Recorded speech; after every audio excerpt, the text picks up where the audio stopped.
lot of grease coming off this sandwich, but I'm not mad. I'm not mad at it. Do you need a napkin? Thank you, though.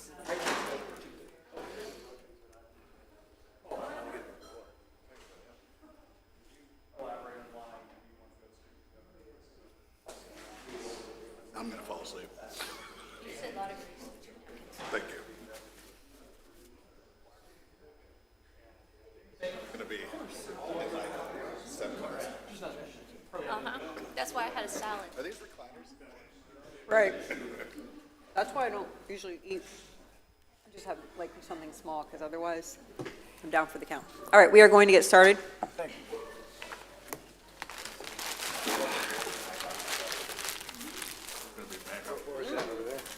What?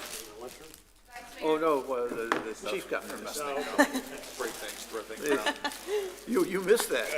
And he was we're back. offer. Just wanted to kick off Carl's presentation.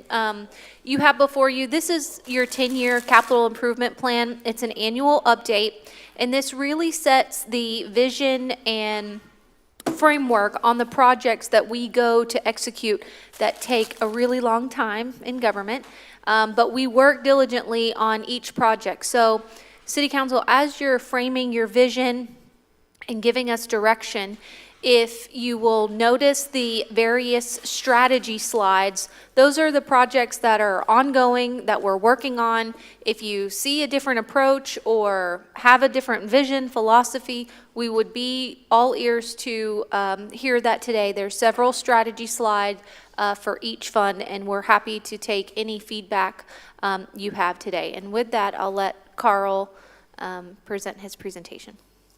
Thank you, Acting City Manager. Carl? Yes, good afternoon. Carl Cody, Director of Stormwater Engineering. So I'm happy to present to you our 10-year CIP for the various funds.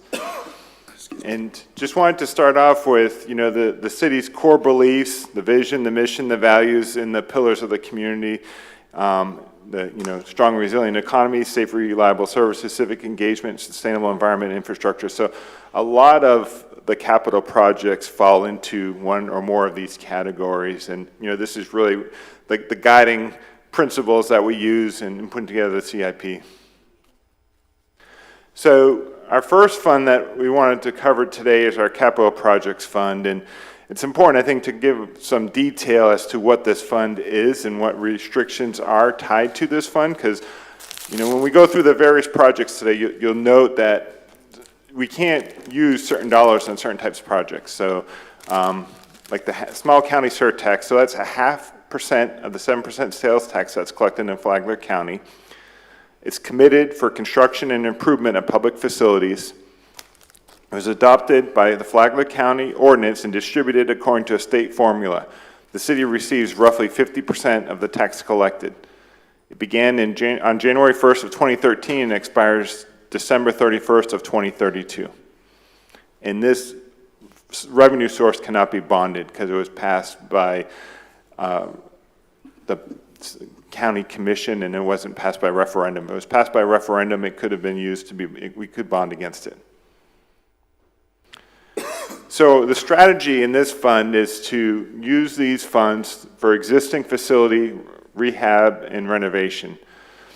We also focus on critical and urgent need projects, buildings and parks specifically, such as AC replacements, painting, carpet, sports fields and lighting improvements, safety items.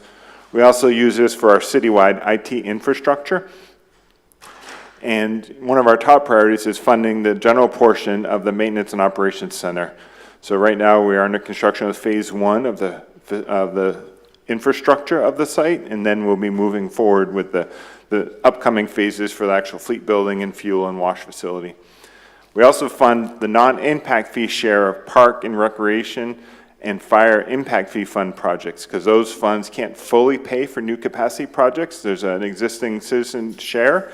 So most of those projects, not all of them, but a lot of that existing fair share comes from the Capital Projects Fund. And then we also, maintain flexibility. So as opportunities arise or issues with parks or facilities come up, we have to shift things around and reprioritize. So Carl, I show Sorry, Carl, can you Yes. go back to that last slide? Thank you. When it says focus on critical urgent needs, buildings and parks, we've got in parentheses, painting and carpet replacement. Based on what our current infrastructure needs are, I don't consider painting and carpet replacement a quote urgent need, but what I'm curious about is what the overall spend on that is, and if it's a part of other things that are going on, and therefore it's cheaper to do at that time. At some times, like at 25, we're going to be replacing the bay doors, and we're going to be modifying the openings to fit the new bay doors in the existing openings. And that station hasn't been paid since it was constructed. So we were looking at repainting it because they're going to do some painting touch-up. The contractor's already there.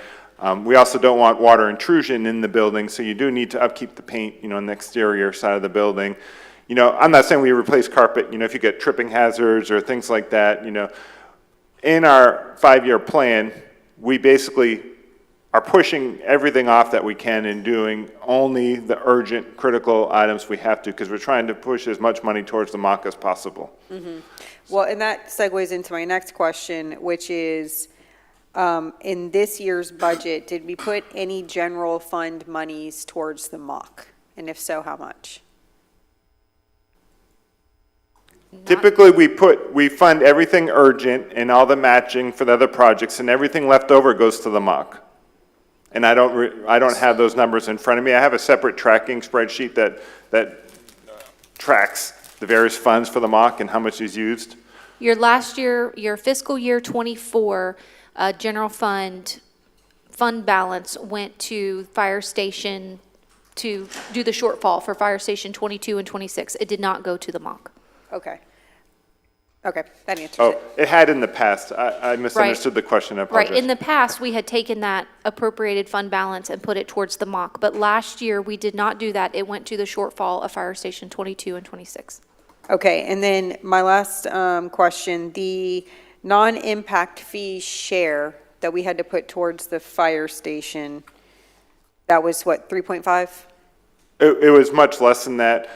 We advanced money well above the 9.2% because there was a shortfall. So the fire impact fee fund is going to pay this fund back as it generates those revenues. Okay, so the intent is for those monies to be paid into the funds that we transferred out of as those impact fees come in? Correct. Yes. Okay. And we've done that similarly for other park facility projects like the Palm Coast Community Center and James F. Holland Park and the splash pad. Okay, thank you. So this shows a summary. In your agenda packet, you'll see all the detailed backup of all the specific projects and funding sources. This here is just a summary of those projects. You can see the revenue is right around $5 million, and it goes up, slightly every year. The transfers are coming in. A lot of those are for the mock. Others are for some of those repayments. I think there's still like $2 million coming back for Holland Park. There's those fire impact fees that'll be coming back. So that's what some of those transfers are. And then we have a couple grants tied to the community center, and then we had one for Southern Rec where we're getting some tax incentive dollars back. Then you go down to expenditures, park projects. We have very few dollars there. That's, I think, the wrap-up of the reconstruction of Holland Park, Phase 2, the splash pad rehab. The park project R&R, you can see we have quite a few dollars this year. A lot of that is tied to the fields over at Indian Trails. And then we have smaller dollars in the next 5 years, and we're trying to push off some of the bigger R&R projects, beyond the 5 years. Then you can see path and trail projects. We push, again, trying to hold off doing any major rehabs on any of those trail projects. Other projects are some miscellaneous projects. It could be tied to, like, up north we have our wetland mitigation lands we have to do some restoration on. Our next major item is IT capital projects. So our big cost this year is our server room here at the city, as well as getting fiber to the new fire stations and a couple other projects. And then we just have ongoing replacement of infrastructure in the upcoming years. And then city facility projects, that's really the mock, and it could be fire stations, but the bulk of those dollars in that line item are for the mock. There could be some items, the community center and things like that as well. And then the transfers out, those are going to either the fire impact fee fund or park impact fee fund to pay the fair share of those projects, or to advance money on the fire. I was just going to ask about that, so thank you. So it's both the 4.7 million and the 1.2 million, those are for fire station? Is that what? It's more than just that, because we do have waterfront park going on, Okay. the next phase, and mostly fire station. I'd have to go back and analyze each specific project. I could get you, when we get to the 5-year, I can break that down specifically. Yes, When we and go I over the would budget. I would just say that all the backup worksheets are in your packet, and Carl's very good about, if there is a transfer in revenue, in the recreation impact fee fund or the fire impact fee fund, it'll say that and the dollar amount, so you can track it there as well. Yeah, that is true. So you can see we have quite a bit of carryover in this fund. It's mainly because the mock is very expensive. We have to have the money in the bank, before we move forward to the next phase. So I didn't plug in all the next phases of the mock specifically, because that's all based on when the revenue is available and coming up with how we're going to phase the improvements. So those will be put in more into place as we work on the specific 5-year in the next year's budget. So any questions on the capital projects fund before I move on? So the recreation impact fee fund restrictions are tied to the fiscal year 20. There was an impact fee study that was completed. It has an annual increase per the construction cost index as published by the Engineering News Record in June of each year. We are currently underway with an impact fee update. That will be coming to you here next month. Our current rate is $1,828.01. It's restricted to growth-related projects only. Projects that add new capacity cannot be used for existing system deficiencies. So impact fees can only cover roughly 69% of the costs associated with growth-related projects, and other funding sources must provide the balance of almost 31%. Is that true of all impact fees or specifically No, recreation? they're individual. Parks are looked at holistically. So you're looking at the ultimate build-out of how many dwelling units, not looking to the DRIs west of the tracks. We're just looking at the existing ITT east of the tracks in other areas of development. And you look at your long-range plan of projects and costs and what you have today and what you're going to build in the future. Because the existing residents are going to benefit from the new parks just as well as the new one will benefit from the existing. So it looks at how many dwelling units are here, how much you have, how much you're going to build, and how many new dwelling units you're going to have, and there's some calculations done. So this will change as part of this impact fee is updated, namely because the cost of projects have drastically increased. So that 30% will more than likely go down. Okay, so it's based on our future parks plan essentially, Right. and then percentage of how many- existing residents benefit from it. Correct. Yes. Okay, yeah, I had never seen these percentages presented, so that's another, And each methodology is a little bit different. Right. And City Council, the fire impact fee and also the transportation impact fee, along with the recreation impact fee, are all hopefully going to be for consideration at your May 27th workshop. So we're going to try and look at them all together. good, and soon. Yeah, I think that's just more information for the public when we talk about, growth should pay for itself with these limitations. It obviously can't, even if we raise the fees to the maximum amount by law, which makes sense, right? You build Southern Recreation Center, people from that already exist in Palm Coast are using that facility, even if you're using a lot of these funds. So I get the thought process behind it. I just hadn't seen that before, so I wanted to ask the question. And like the Southern Rec Center, it's in the Town Center CRA, so we use Town Center CRA dollars for that 30% match. I was just throwing out an I'm just, example of something. we use other funds as much as we can, Right. rather than rely only on the capital projects fund. Yeah. Does Councilman that Sullivan? 30.73% have to be dollars, or can it be in-kind support? No, it has to be dollars. Yeah. Can we use, so we just heard a presentation on the YMCA, they're wanting $3 million. Can we use impact fees for that? That's a good question. We asked our consultant that, and it's under legal review. They believe so, I would but think so. they're analyzing that from a legal standpoint to make sure. Particularly because it's in town center, and we know we've got growth around town center. So you would think that you could use impact fees Yeah, the towards that. question is just if there's a requirement for us to retain it as our asset versus somebody else's asset. Right, whether we own the land, it's a lease. So there's a few nuances we were looking into Yeah. to see if we could use impact fees and what the restrictions would be. But we are analyzing that. We Okay. forecasted that one. Okay, thank you.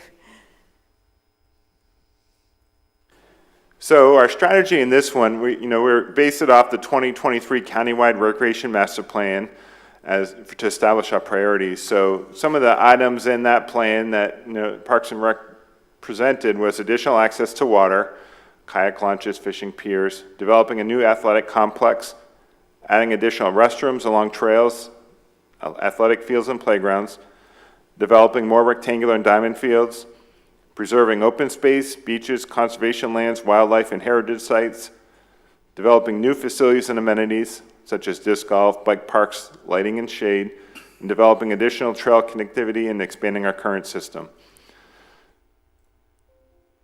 So our strategies are to complete our grant-funded projects. Long Creek Nature Preserve, we actually just finished construction, and I think we just submitted for our reimbursement for our grant. We had a $325,000 grant.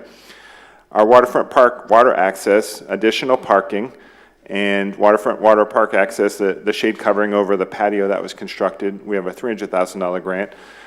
So our intent is to move forward with those in the fall. Southern Rec Center, 5 additional clay courts, $700,000 grant. I think our contractors out there doing some last-minute punch list items on those courts as well. So that'll be that was done through the USTA, so it wasn't directly through us, but it was a grant to construct those. And then Grand Swamp Trail design from Old Kings Road Trailhead to Lehigh Trail. We received $615,000, a grant from DOT. We're negotiating a scope and fee with the consultant now, and we've also requested some additional funds from DOT. They are actually going to move these from a federal funded grant to a state funded grant, which reduces the restrictions on those funds, and we've asked to see if they could fund additional amount towards the project, because that would only cover about half of the design. And we are working with Flagler County on the coordination of that project as well, the Graham Swamp Trail. Right, we're looking at tweaking the alignment to reduce construction costs and resulting in less easements and things like that. We did receive some resident pushback from the proximity close to homes. It was backing up to the Hidden Lakes development in Toscana. And so by restructuring the path and working more in align with the wetlands and working with the county on alignment, it'll be pushed away from their homes. For these grant-funded projects, what is our contribution? It varies on the project. I think on Long Creek, it was a 50-50 match, I believe, but we paid more than 50% because it costs more than the $700,000, not by a lot, but by some.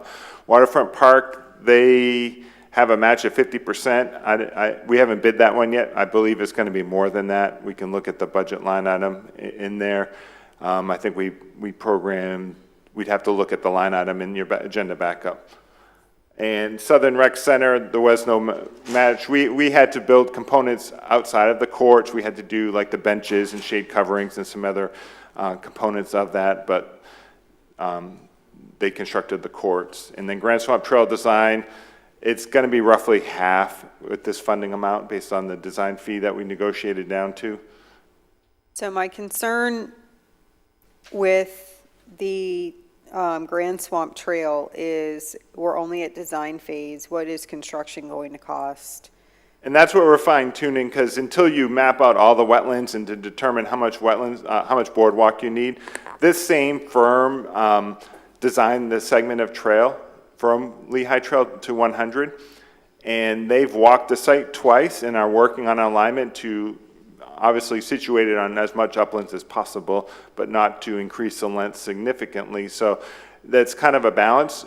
We are going to go after Sun Trail funding for construction, and they have more dollars available for these types of large-scale projects.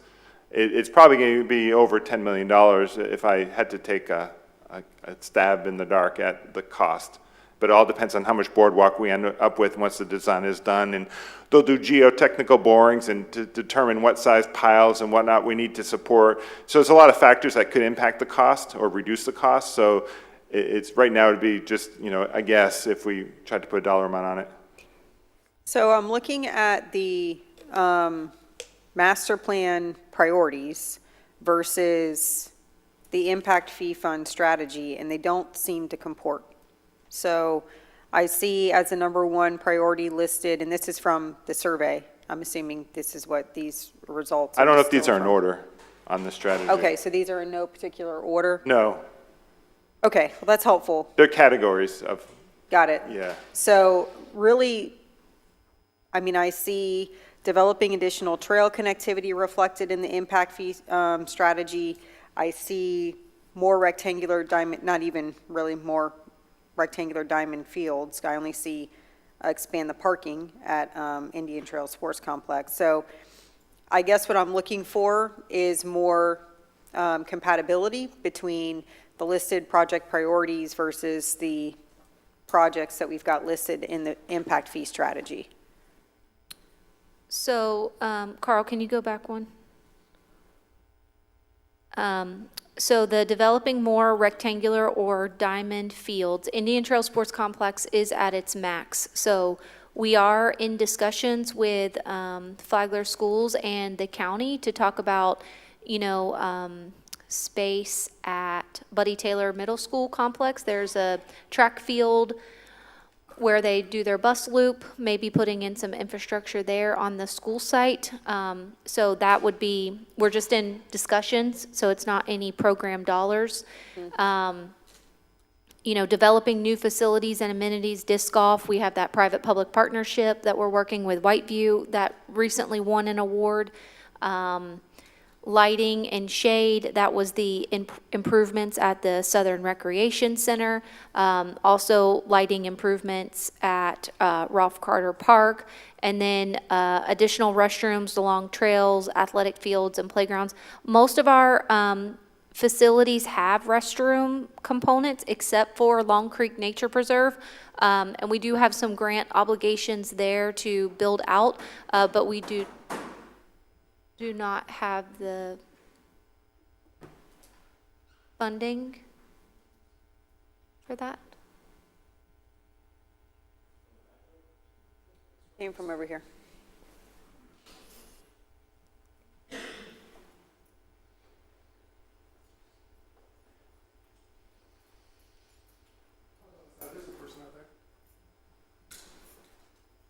Please continue, City Manager.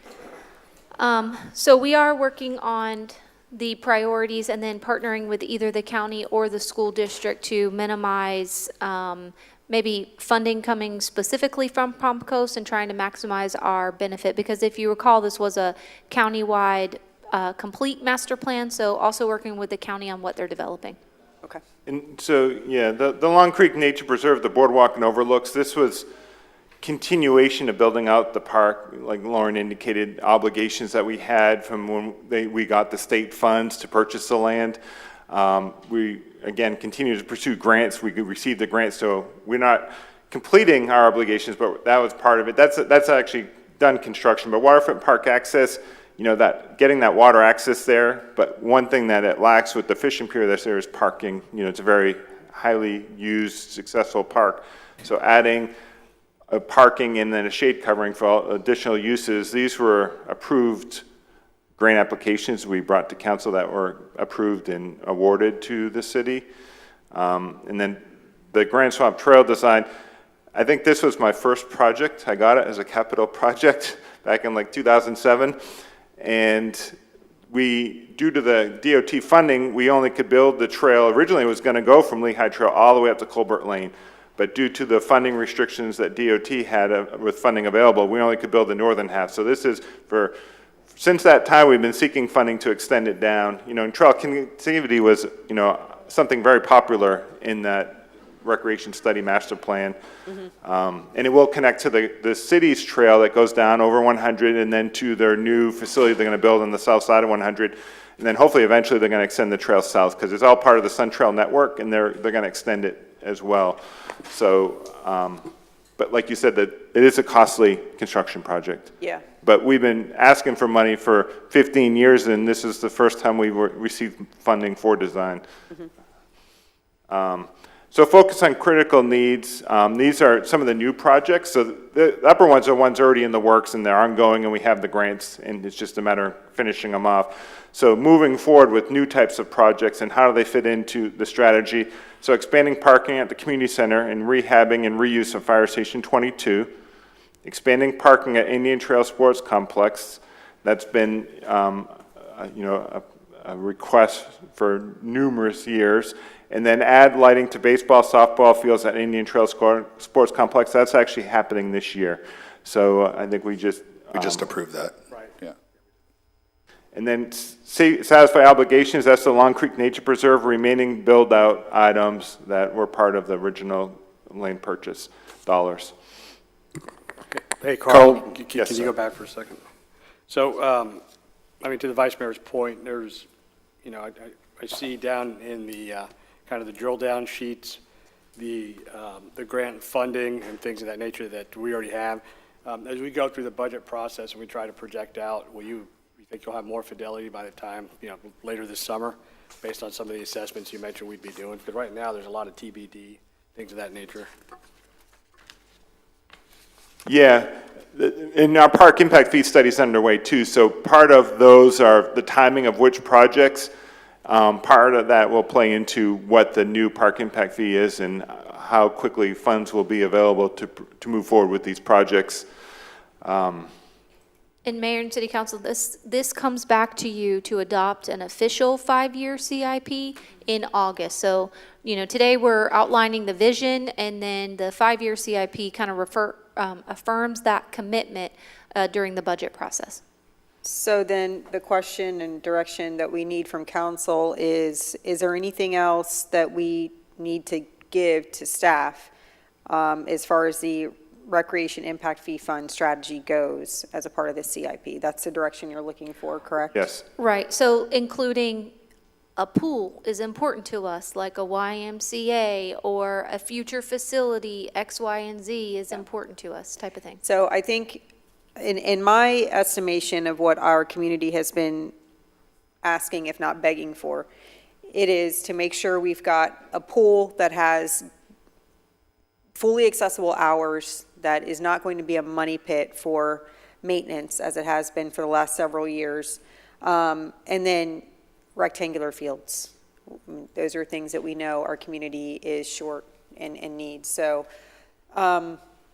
I don't know what that looks like as far as, obviously the YMCA, I think everybody was very enthusiastic and on board with that. So that addresses one of those, but the rectangular fields is still an issue.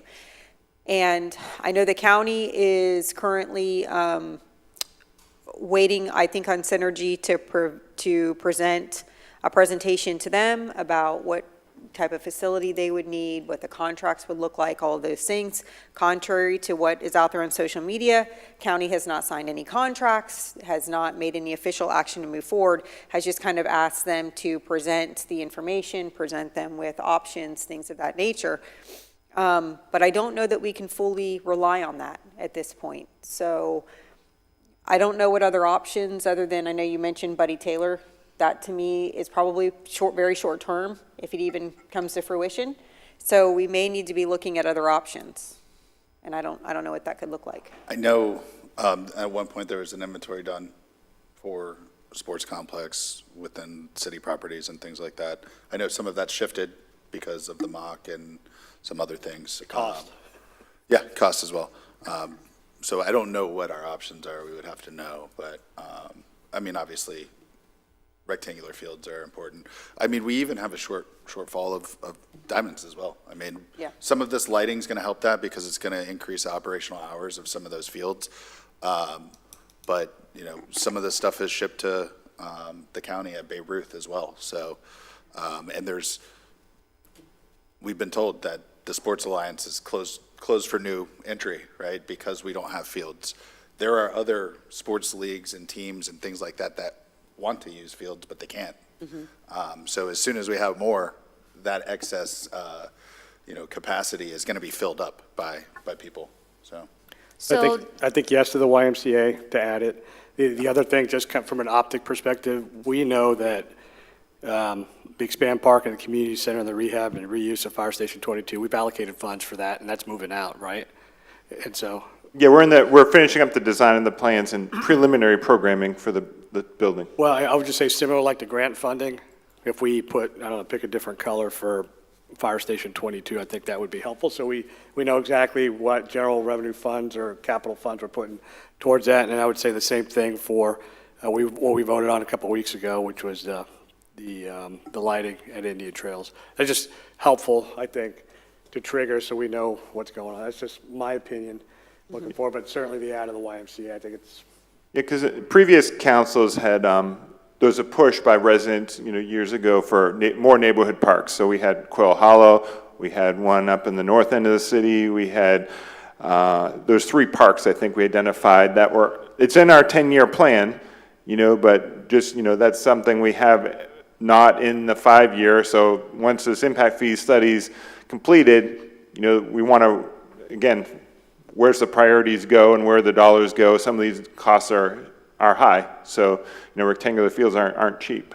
because we have not built a neighborhood park in quite some time. A lot of our facilities recently have been expansion projects to existing, so we have not built a neighborhood park. There's talks about one up on Burroughs Fire Station 23 is up there, maybe it becoming a stormwater park or of some sort with a tot lot, but Big lights, big lights. Right behind my house. Right behind your house. Yeah. No, thank you for mentioning that, because I was going to mention that you sparked that in my mind, that while we're talking about sports facilities, there are several areas within Palm Coast that are very underserved in terms of neighborhood parks. If you think about Matanzas in the B section, the closest is Holland Park, Community Center, things like that. So you have to go all the way around to get anywhere that you want to take your kids to, except for Indian Trail Sports Complex has a 5-foot tall, small. jungle gym and 2 swings, I think. And so I had advocated, so obviously I think it should probably be, I would consider it maybe should happen at the same time if the So why don't we do this? Because we don't have enough dollars to go build anything, right? So let's see the Parks Recreation Impact Fee study come back.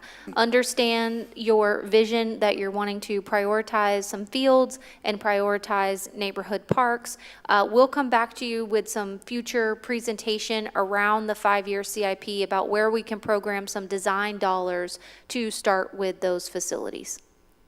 Yeah, I think that's a good idea. I also think it would be a good idea to throw in that same presentation, possible spaces for it as far as land goes, so for both the fields. Or sports complex, Yeah. yes, absolutely. Yeah.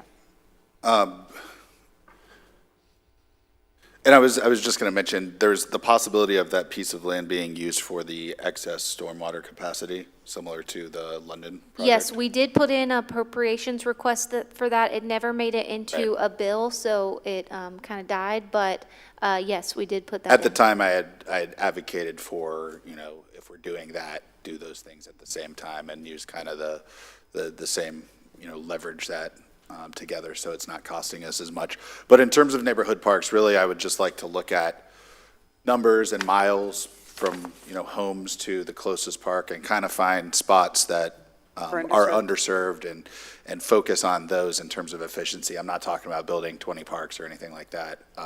Just making sure that some people that have families don't have to drive 5 miles through town to get to the closest park. Understood. We'll move on to the next fund. So transportation impact fee restrictions. So these are based off a 2018 impact fee study. And there's various fee amounts based on the new development, and it's based on the use. So they're annually adjusted on the first per the DOT cost report that comes out in August. Rate study's underway right now, and that will be coming to you, as Lauren indicated, at the end of May. It's restricted to growth-related projects only. Projects that are adding new capacity cannot be used for existing deficiencies or maintenance. So we can't pave our roads and maintain our right Carl, I away have a with these question. dollars. Are different impact fees on different cycles, or is it all 3 years, 4 years? Well, per the state statute, that you can't raise them more than every 4 years. Right, 4 years. Has to be So at least 4 years. this was 18, right, the last time? Is that Yeah, I don't you know just what said? date it was implemented. I think that there was a study started in 18. I know they've been underway for quite some time on this one, and I think they're close to wrapping it up. Gotcha, I just want to, I believe the 2019 was the implementation year, and the first collection was 2020. okay, so that's still 5 years, right? 20, Yes. 21, 22, 23, Yes. 24. So I just want to go back and say, hey, council and staff, make sure that we get these every 4 years. This This one, I study- think, had a 5-year in it that was adopted. I believe it Okay, said to that's- come back in 5. I'd have to double check, but I think this one, And this study has taken a little bit longer to come back to you, just because we asked for an additional allowance to possibly look at raising above the maximum. So Above we the need. 50%. Correct. So we needed to conduct that analysis before it was brought to you. This is transportation, so this is super important. Right. So we're trying to check all of our boxes before it comes back to you. Okay, just want to make sure that we're not getting these time lags where there's 2, 3 years and we didn't adjust the rates, and that's money's lost that we could have been spending on roads, so. And I agree with you, Councilman Miller. I had also asked for a 10-year history on what we've been charging each January 1st on impact fees. So if we could just make sure that's a part of the upcoming impact fee study presentation, that's fine. I just want to see historically how it's changed year after year For just transportation. for just transportation. Got it. Correct. Thank you. yeah, the DOT numbers don't increase much. You'll see. That's what I figured, and that's why I don't know how they come up with the numbers. Their long-range numbers are very low increases, which don't make sense to me. Crazy considering feel like roads have, the costs have gone exponential. Right, well, and that's part of the point that I'm trying to drive home when we get there is, again, we're behind the curve because of kind of limitations that have been in place with the impact fees on a state level. I mean, these are FDOT reports, so that's one of the reasons why I would like to see that historical data in the upcoming impact fee study report.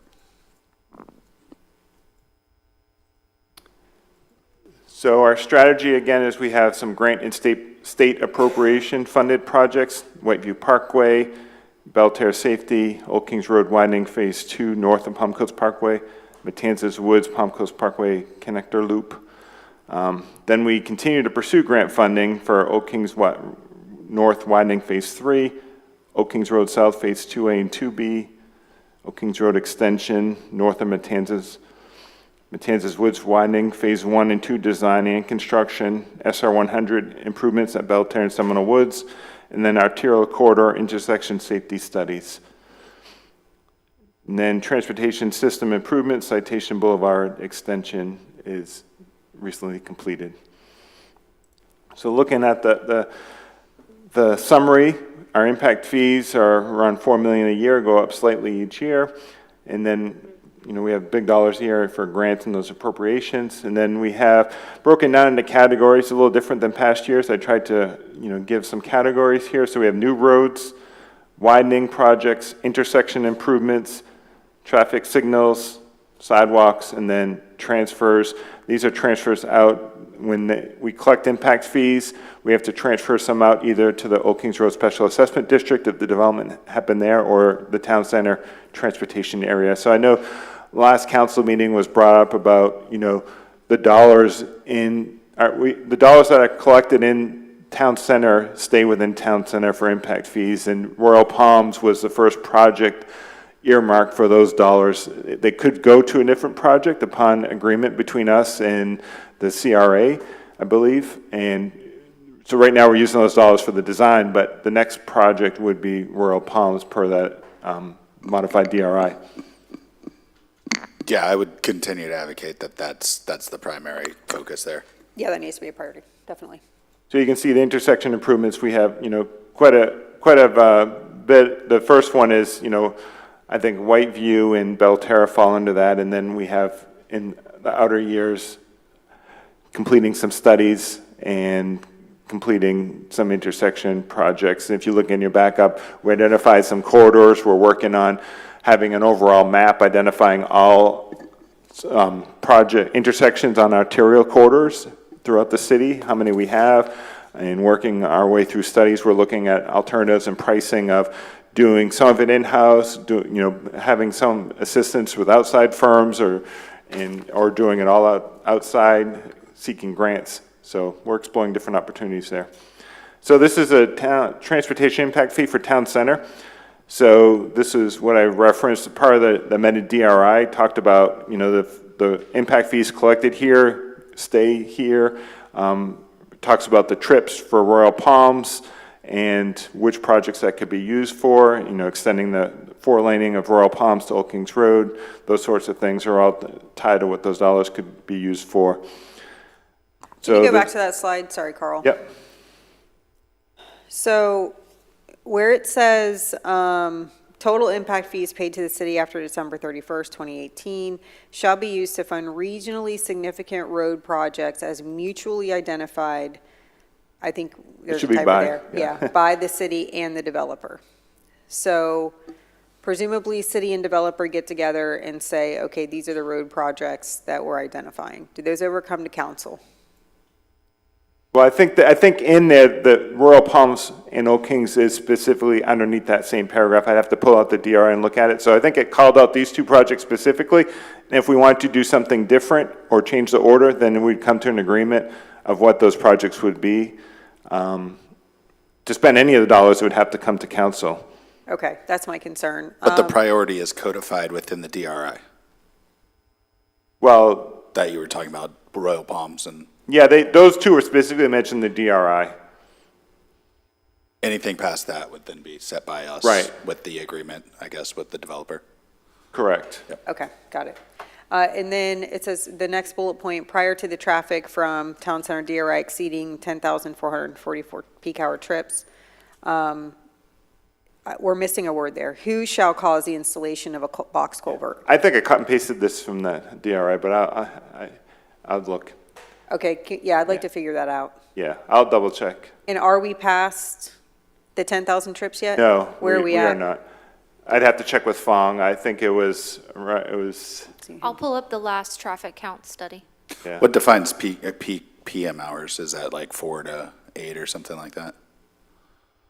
There's some language in there. I don't remember all the details. It's in the DRI. No, it's in that traffic study. They do it over a certain period of time, and then they look at those counts over a specific amount of time and what that is called. It doesn't matter. Like, Yeah. I'm just curious because obviously it's defined and there's a threshold that triggers everything. Yeah, I just, my concerns, I mean, I want to make sure that everything comes to council before we decide that impact fees are going to be put towards something, because again, in this bullet point at the end, it says that impact fees generated from the town center may fund the box culvert or other regionally significant road as mutually agreed to, identified by the city and the developer. So just want to ensure we're keeping city council in this approval process.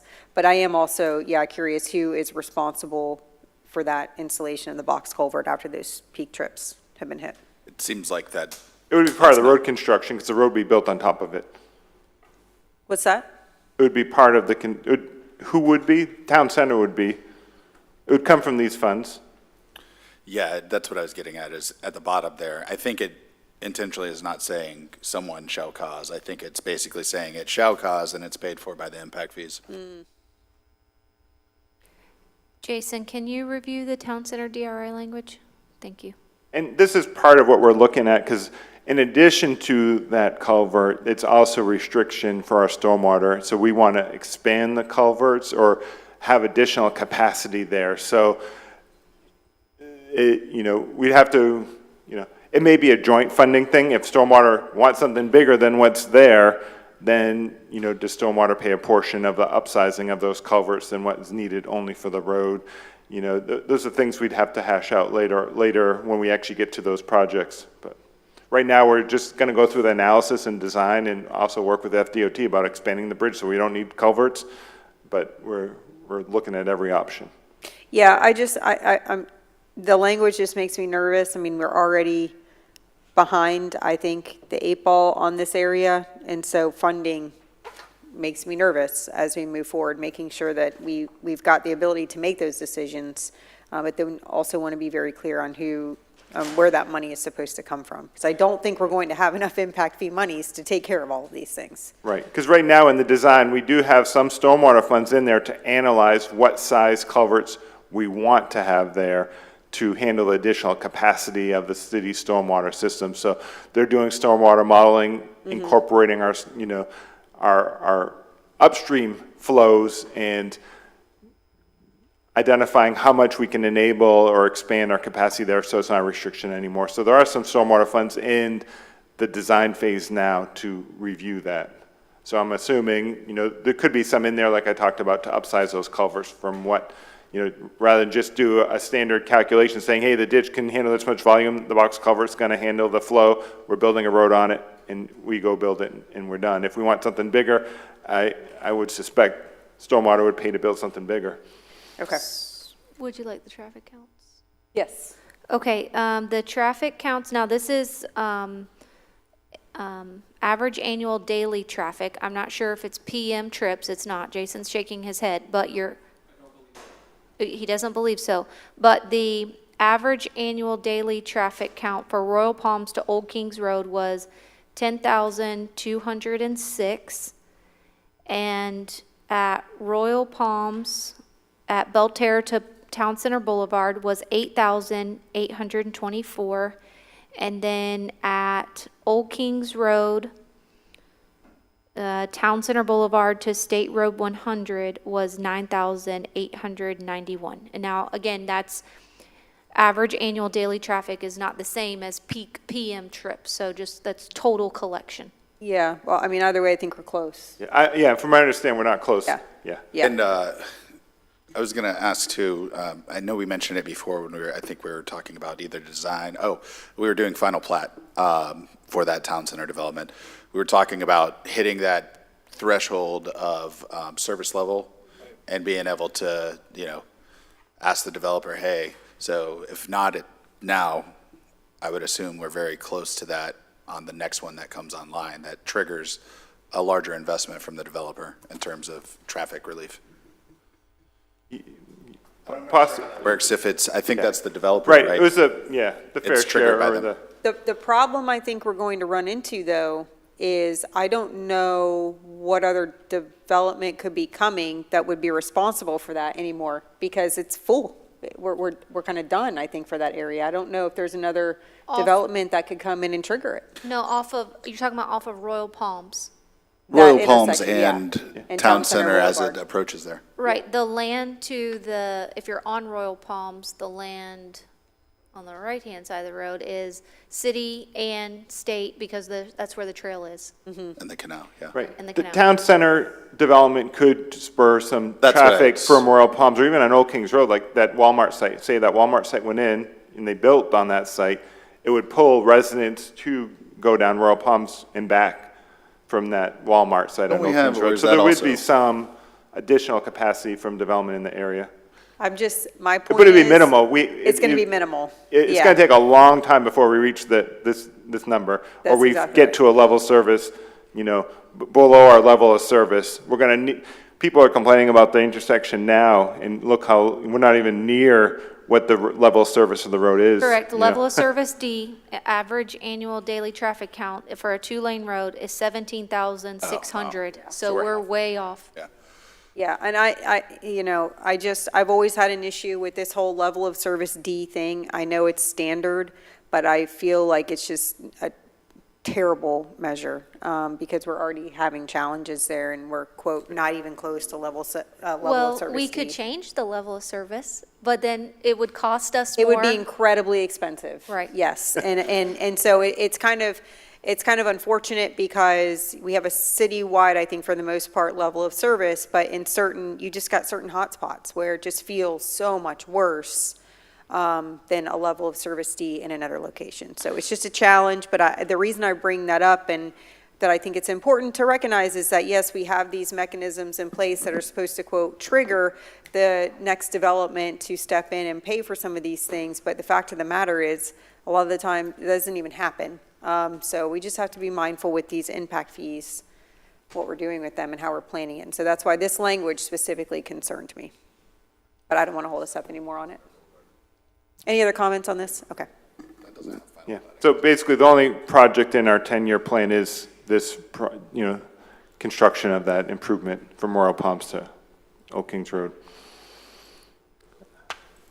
So then we get the Old Kings Road Special Assessment Fund. So this was, there's a lot of information here about when it was created and what those costs were for. And those dollars, again, collected within that district, stay within that district. There's some repayment terms and whatnot in here for people's information. And I guess the last bullet is the one I really was going to focus on regarding the CIP plan is after full funding of Phase 2A, 20% will restore and advance, 80% will be reserved for Phase 2B. So really what they wanted to do, I guess the last two bullets, was 100% impact fees will go towards Phase 2A. So right now, those dollars being collected are to fund construction of Phase 2A. That's Town Center to the northern entrance of Hidden Lakes. So right now, we do have an appropriation of $500,000 for all three phases. That includes the Royal Palm section and 2A and 2B. We continue to seek grant funding for construction of 2A and 2B or appropriations, and then construct Phase 2A when funding is available. That's going to have it's not going to be a cheap portion of the project, one, due to the bridge crossing of Lehigh Canal, and then the intersections and signal work or roundabouts, whatever is determined best fit. So these are the funds coming in. There's not a lot of funds being collected. It's all based on the development within the district as to what impact fees come in. Obviously, they pay their loan back first, and then any excess stays in this fund for future projects. So right now, you can see we have, quite a bit of money. Well, a little over $1 million, not quite a bit of money. A little bit, and that's going a lot towards the design of the project moving forward. So Fire Impact Fee Fund, that's based on the FY20 Impact Fee Study. So that, again, has a cost index for the engineering news record of June. Impact fees underway. Current rates $4.34 per new dwelling unit and 70 cents per square foot for non-residential new development. We are having the consultant review and analyze the methodology used to generate those fees and whether any excess capacity in our existing stations can be used or attributed to capacity dollars as terms of what sets the fee. So we'll be going over those here shortly. And again, it's capacity only can be used for growth, not for existing deficiencies. So our strategy, we're obviously have two stations under construction, 26 with the $5 million appropriation and then 22 with the $3.5 million ARPA funds. We had to use additional funding to construct those. The CRA paid back the general fund $1.2 million for some land purchase. We had allocated the FY24 general fund balance and advanced funding from the capital projects fund for future repayment. So again, in the 5-year plan, we're finishing constructing these two stations, buying a couple pieces of equipment, and then we're repaying back the capital fund. And then in the 10-year, we have some additional expansion of projects in the works. This is based off the current fee, so that may change once the new fee is set and established. And those far out future ones, those are kind of placeholders. What we currently think is the this right is place kind of for established like the park projects, where you look at your ultimate needs for the city and ultimate dwelling units, and what are those fees going to be based on how many dwelling units are still to come. Right. This is also based off level of service, which City Council adopted many moons ago, which is how we determine our future station locations, which is getting to a scene of an incident Time. within 7 minutes or less. Okay. Yeah, I know we had gone over these, Chief, in the past. You had given presentations on kind of future needs and thought processes. So I'm assuming, like I said, that this is what we think the future looks like, but it's not set in stone or anything like that. So our next fund is our Streets Improvement Fund. So we have the local option fuel tax. It's currently 6 cents per gallon purchase for fuel purchase in Flagler County. It's distributed per an interlocal agreement based on road miles, and it's restricted for transportation expenses. Then we have the state revenue sharing, so it's a portion of the state sales tax and use tax collections and 1 cent municipal fuel tax. As of fiscal year '24, the state required that you use 18% of those funds to be used for street maintenance costs. We have allocated 40% of those fees receivable to this fund in the current year's budget. So we focus on safety and maintenance projects, finishing off our continuous streetlight master plan, looking at ways to optimize our traffic signal operation, continuation of our bridge rehabilitation program, rehab and renewal of existing traffic signals and safety improvements. Our pavement management program, we strive to maintain the current PCI average on our arterial roadways, and then incorporate global treatments on residential roadways based on funding availability. This is one area we've been short on funding.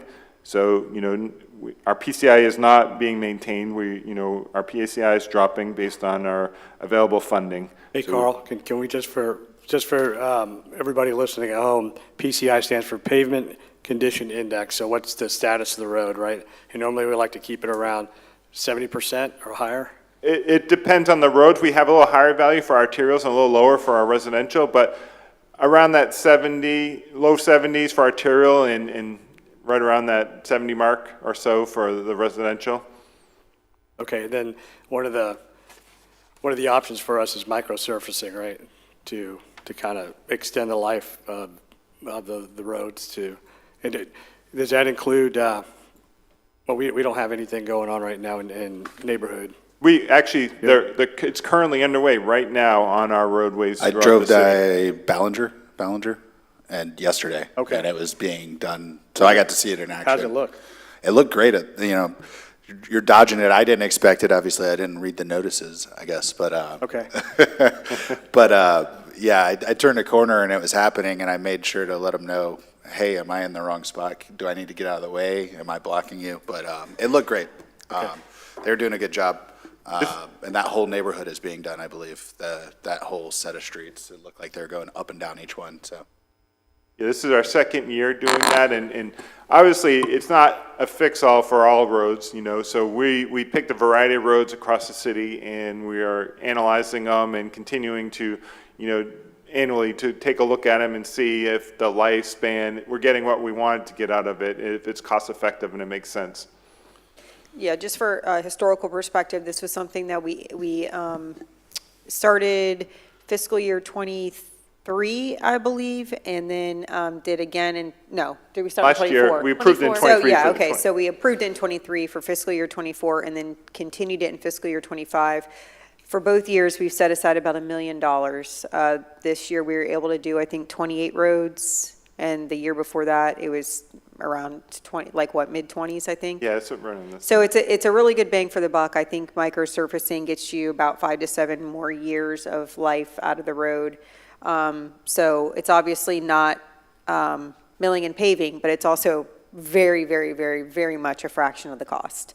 So I would encourage council, as we look at our budget in the coming year, if we continue to set aside $1 million for microsurfacing each year, we can continue to get a lot of our neighborhood roads done with these global treatments. There's something to keep in mind as we look at the budget. Yeah, that's specifically why I brought it up. I think it's something we need to.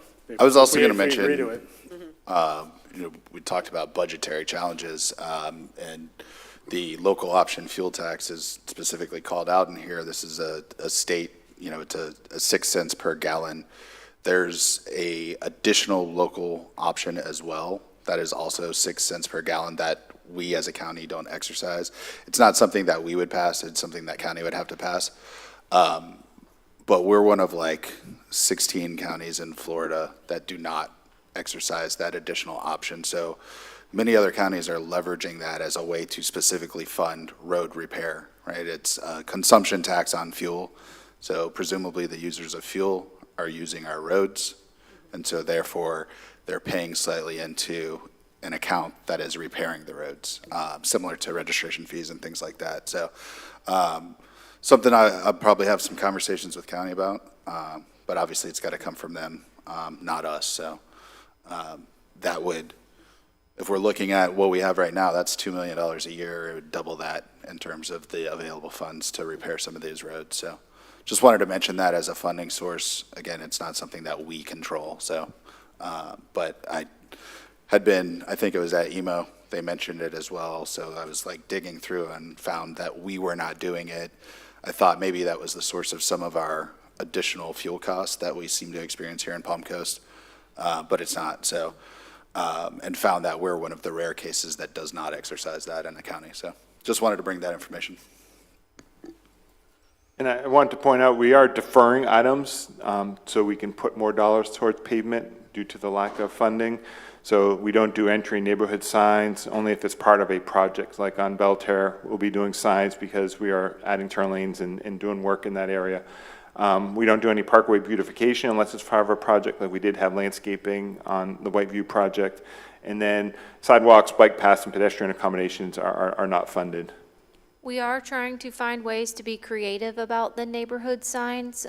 We've gotten some complaints about the blue-white signs that you see all over the various neighborhoods. So we're trying to change them to the new look, the coquina sort of tan and black look. So just wanted to keep that on your radar if you get a citizen concern about those. And there are some that are, when they come down, they won't be going back up, because there are some neighborhoods that have multiple signs, and there was a master plan done by planning probably a decade ago or so that identified where they should be, which ones stay, which ones go. And so if they've gone beyond their life expectancy, we've told Public Works to go ahead and remove them. So this is just a summary of the Streets Improvement Fund showing those dollars coming in, the $2 million plus the $900,000, so we get roughly $3 million a year. The safety improvements, we have some minor projects there. Street lighting will be wrapping up here in the next 2 or so years. We have some dollars set aside for bridge rehab just to deal with items that come up when they're inspected by DOT. And then traffic signal projects, we do have some bigger dollars allocated. We do have some updates to the cabinets and controllers and things that need to be swapped out as they start to age. And then street rehab, you can see the bulk of the money is in the street rehab, which includes guardrail work, striping, resurfacing, just some pothole maintenance repair as well on the roadways. Carl, why are we seeing such a steep drop in the expenditures of street rehab and renewal from 8.2 million to 2.7? It was a carryover from the prior year. The 24 budget got pushed out into 25. So we had some projects there that were a carryover. And we had that year, we had the appropriation fund balance, I believe, went to street resurfacing. Okay. So the 2.7, that's more akin to what we're used to getting. We're not seeing a steep drop in a significant number that's been consistent, right? Correct, yes. Okay. Yeah, Yes. it looks like the primary driver is that fuel tax, which is $2 million, Yeah. and then Right. whatever additional funds we can get from anywhere else. Right. So Okay. So our CRA fund, that's the town center development. It's a tax increment. It's restricted to development within the CRA. It expires June 15th of 2034. Our strategy is to repay the debt service. There's still a loan that needs to be paid off. It will be done in fiscal year 28. Repayment of the general fund for the land purchase. That's in current year's budget to help fund the fire station. Funding for non-impact fee share of park projects. Those were some of the transfers I mentioned, like at Southern Rec and the Lehigh Trailhead. Funding for the Kickstart program. These were transfers due to utility for the capital fund for the payment of the utility impact fees. And then short-term maintenance and operation projects. We're looking to fund some striping and paving within town center using these dollars. So this is the summary showing, the projected revenue, as well as we have some standard operating costs. The debt service is shown. Then we have some of the transfers out to utility. You can see we're trying to pay those off as the funding is available, and some of the transfers out to for the land purchase and some of those park projects.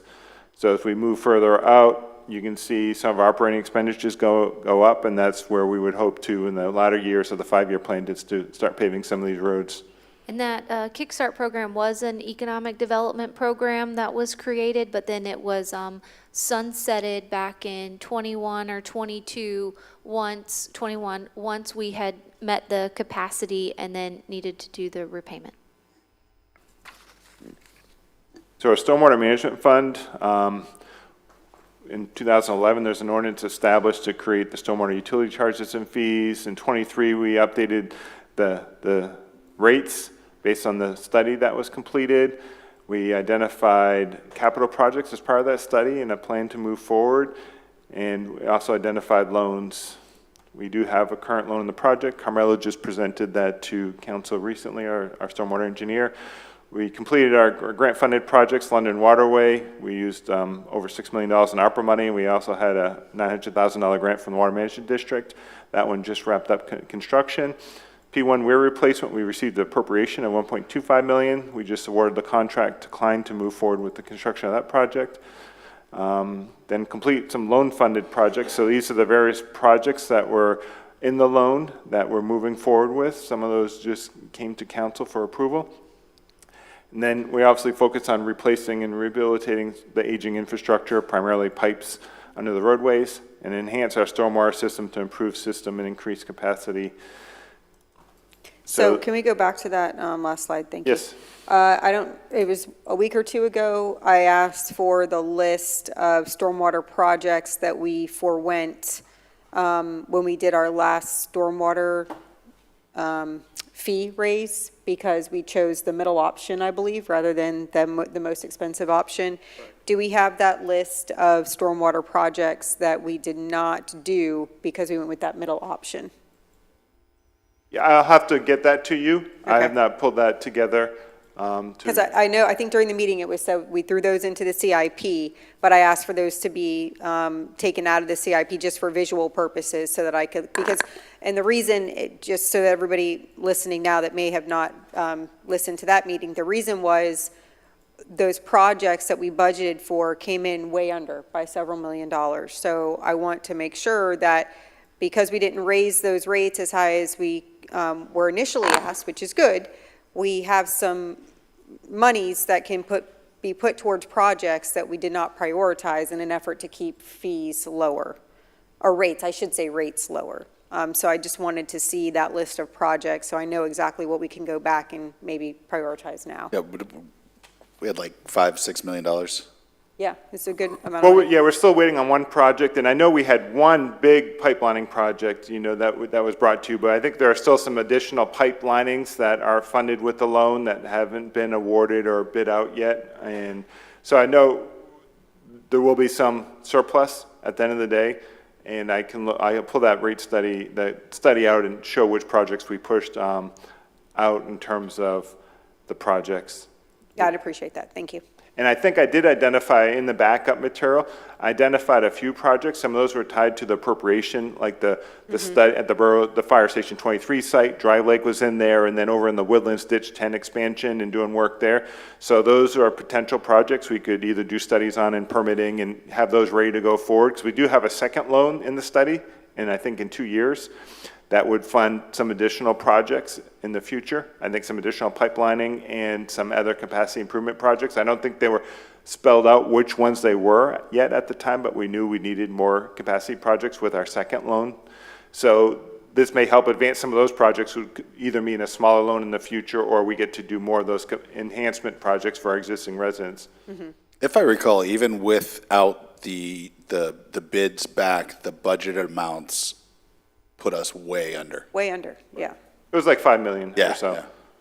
It's a lot. approximately. But We can do something with that. you know? Right, we can, yeah, and so I just wanted to make sure that, there's this thought that, oh, well, if we raise the rates really high and then we don't use all the money, we can just reduce rates later, which that never happens. And so I don't subscribe to that buy-in because it never happens.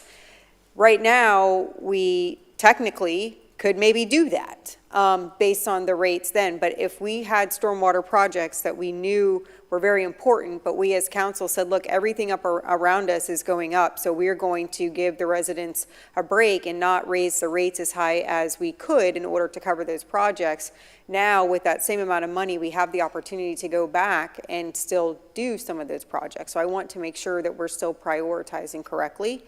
And if we have projects that are in fact not urgent, do we need to look at lowering rates? I don't know, but that's why I want to look at that list of projects. If we were, we would have to, if we were going to consider lowering rates, we would need to do an analysis with our rate consultant to make sure it wouldn't impact our loan that we have based on the projected revenues that were tied to that loan.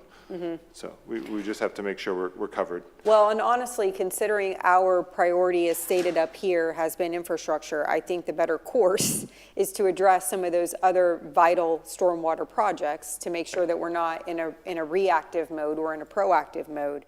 But again, looking at those projects that we as council saw a few years ago and decided we would push off a little bit in order to keep rates more manageable. That's why I want to specifically still prioritize that list of projects.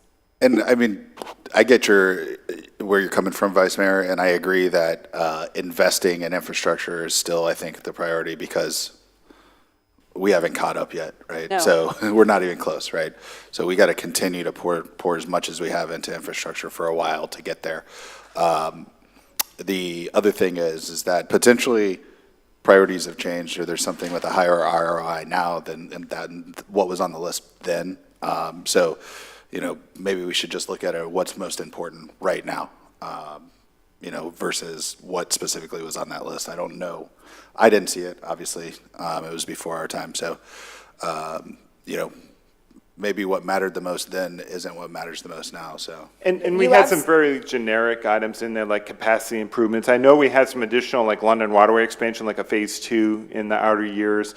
And when we got further out, we did more, you know, like a standard capacity enhancement project with some dollars tied to it. It wasn't, say, it's the, you know, Ditch 10 Woodland expansion. It was more of an expansion project. Like right now, we just approved the study of the B1, B2, B3 pop-offs, and we need to analyze, you know, the cost effectiveness. What's the biggest bang for the buck? So, you know, probably a recommendation moving forward, and what we may propose in our budget, or at least bring to you for discussion, is, you know, do we move forward with studying the Dry Lake, the FS23 site, the Ditch 10 expansion, along with the current B1, B2, B3, and the double L section study that's also underway?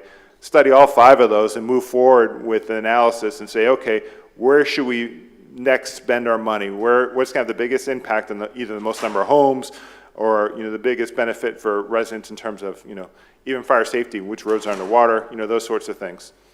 Thank you for that, Carl. And I agree with you. Priorities could very well change. Other things could break, et cetera. But I have also heard from this dais several times, well, council decided not to address this and not to raise rates, and so we've got these projects that never got done, and so there's a lot of finger pointing that occurs several years later. And so to the extent we can avoid that and address some of those things that we as council said, kind of like we did with utilities, right? We said we're going to not get everything on the shopping list and reduce, but to the extent things come in under budget, let's go back and look at those again and see if we can address them. So that's all I'm asking for, just so I can, you know, visualize what we passed on at that time, look at what the needs are now, but, you know, so we can look at those 2 separate buckets. I think it's a good start. Yeah. It's a good Obviously, start. looking But at let's say a hurricane can come information. through and wipe out something that we currently have operational now. And You never know, all of a sudden yeah. we shift it, right? And so, Sure. But, you know, the studies help us get the data that we need to make Right. the sound decisions, the facts. But I agree, it's a good place to start, because we talked about it. Hopefully, Councilman Guevara gets us some millions from the federal government, and we can have this conversation all again in a little bit about While you're at it, get us utilities money for as 95 well. in Royal you know? Palms. That's it. That's it. Well, we'll have an opportunity on Friday. To Friday, make that yep, case. Yeah. that's right.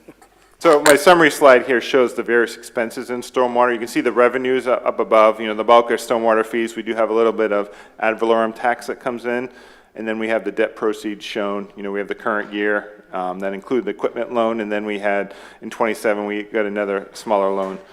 And then we have the various categories, operating expenditures, debt service, professional contractual service. Our saltwater canal system is really our pipes do saltwater canals, and our city-owned property was seawalls. And then stormwater detention expansion, dollars, control structure, R&R, major pipe and canal crossings, our capacity improvement projects, freshwater canal dredging, pipe replacements, stormwater system maintenance and rehab, and then the new equipment and replacement. And a lot of that's just, the replacement. That bottom one is the new equipment. It's higher this year because we did add those new crews and we bought equipment with the loan. The future years, that's what we set aside to replace the equipment, so we have the dollars in the bank to replace them when needed. Is there a reason why we don't have anything budgeted for freshwater canal dredging from fiscal year 26 onward? That is,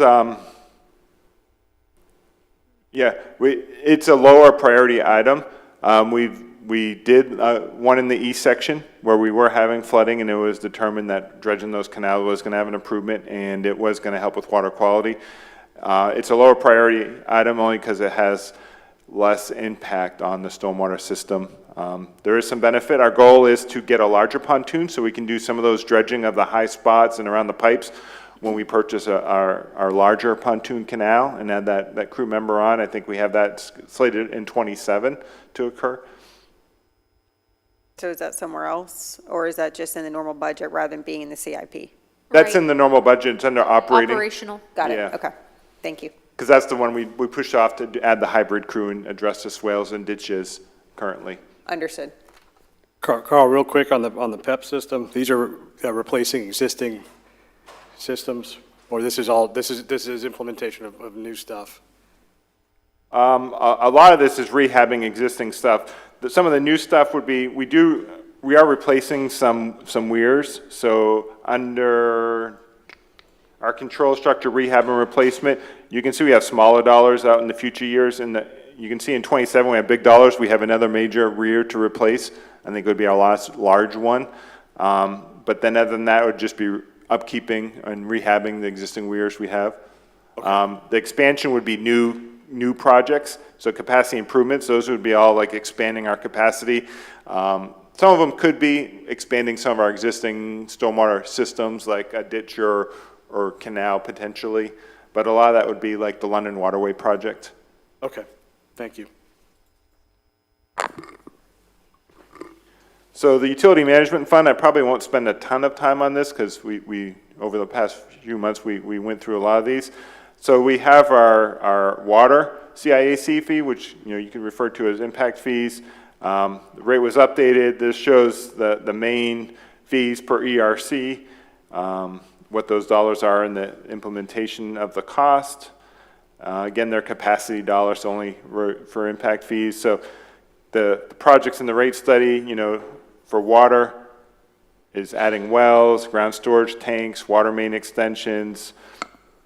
Then we have some bond-funded projects, water treatment 1 work, expanding treatment plant 3, wellfield expansion of some wells, and then begin implementation of the brackish wellfield raw water source. So we got looking to complete our 5 test wells and monitoring so we can proceed with our CUP requirement or allocation using that water source.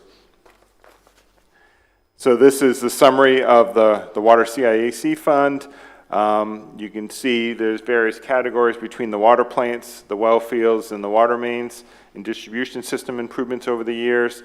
We're tracking the loan balance as well as the cash balance of the impact fees coming in. So this we try and keep 1 year balance of the revenues coming forward. So you can see towards the end of the year we're nearing that 1 year mark. So over time, that's what the rate study had us projecting forward to get to. So our wastewater system, same way, showing the additional fees, increasing. This one, taps out at May 1st of this year. These are the projects in here. We do have some grant-funded projects here with some ARPA money, some Flagler County ARPA money and a Flagler County grant, as well as some appropriations we received. We have the capacity projects for ground storage, reclaimed water ground storage tank, PEP tanks for new homes, pump station upgrades, force main extension, complete capacity-related projects for the loan, the Plant 1 expansion, and wrapping up the Plant 2 expansion, which is occurring now, and then reclaimed water main extensions. And this is the summary of those projects showing the dollars, the bulk of them are going towards the Plant 1 expansion project, and then we have other dollars for those other categories as we move down the list here regarding pump stations or reclaimed water mains and lift stations and force mains. And then our R&R fund, we need to allocate at least 5% of operating fund and must expend at least 2.5% of those funds every year.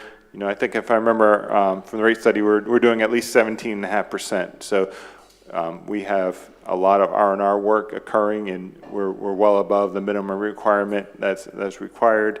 What we're trying to address is our I&I, our inflow infiltration with manhole and pipelining.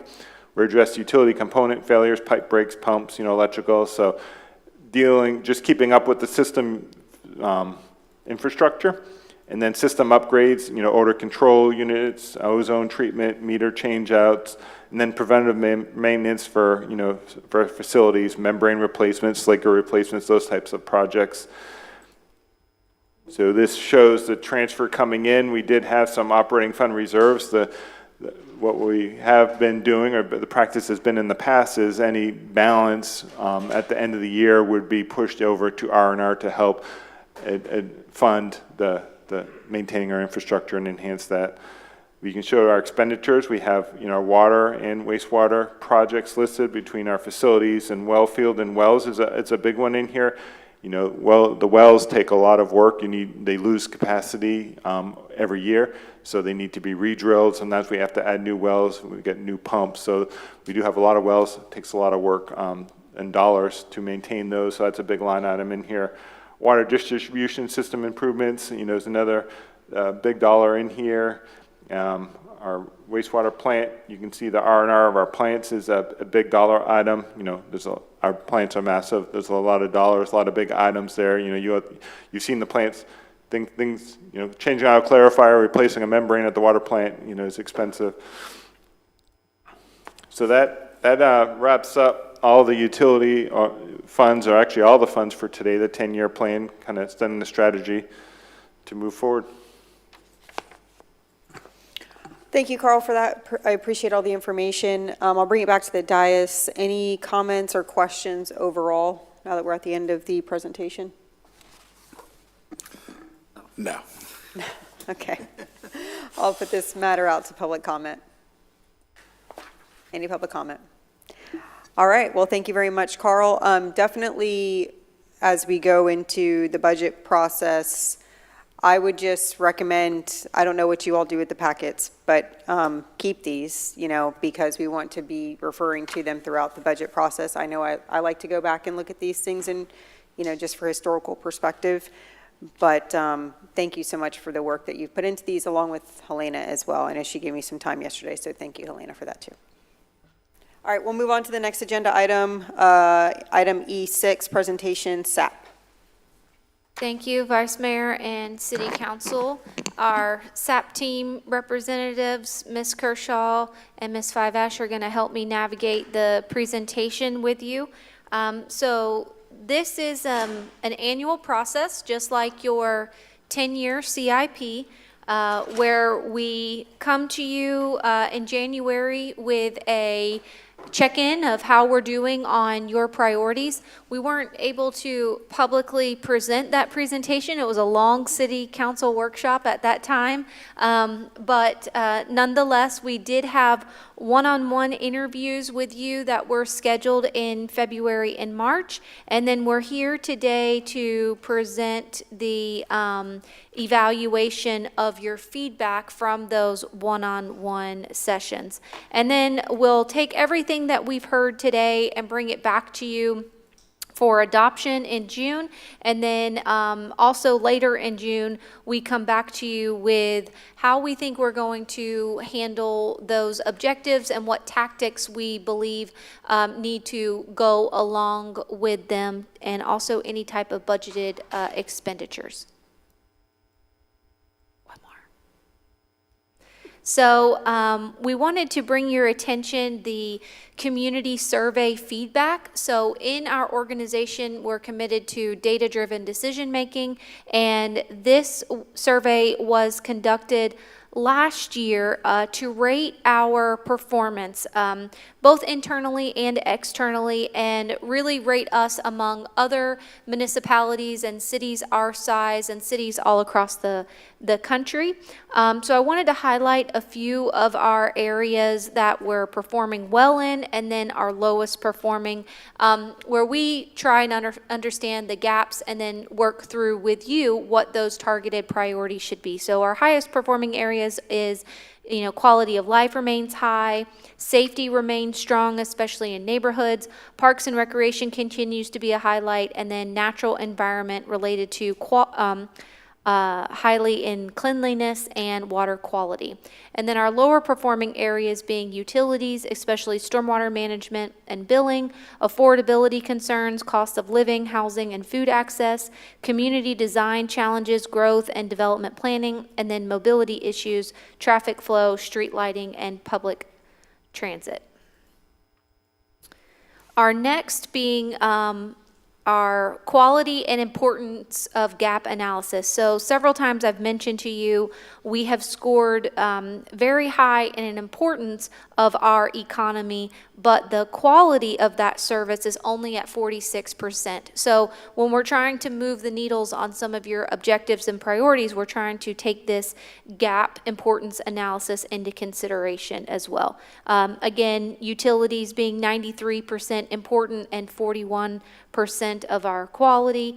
And it does speak volumes about some of our other services, such as safety, where it's 92% important, or 92% important, but 74% quality. And if I may just stop you, City Manager, because I think looking at this chart in conjunction with the slide that we just showed, they're consistent. So if we look at what the lowest performing areas are versus importance and performance of those areas on this chart, they do comport. So for instance, in the lowest performing areas, we had mobility issues. And then if you look at, there's a high importance, a decently high importance placed on mobility, and we're scoring very low. Same thing with utilities, a very high importance, scoring very low.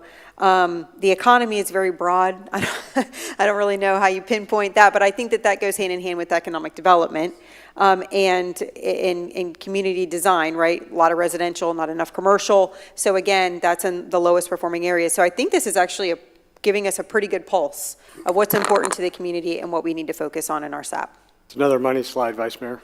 Another money slide. There you go. Yeah, I agree, and I think for the most part, it's things we already know, I think, that we've planned on pinpointing. So it's good to see confirmation of that from what the residents want. Sure.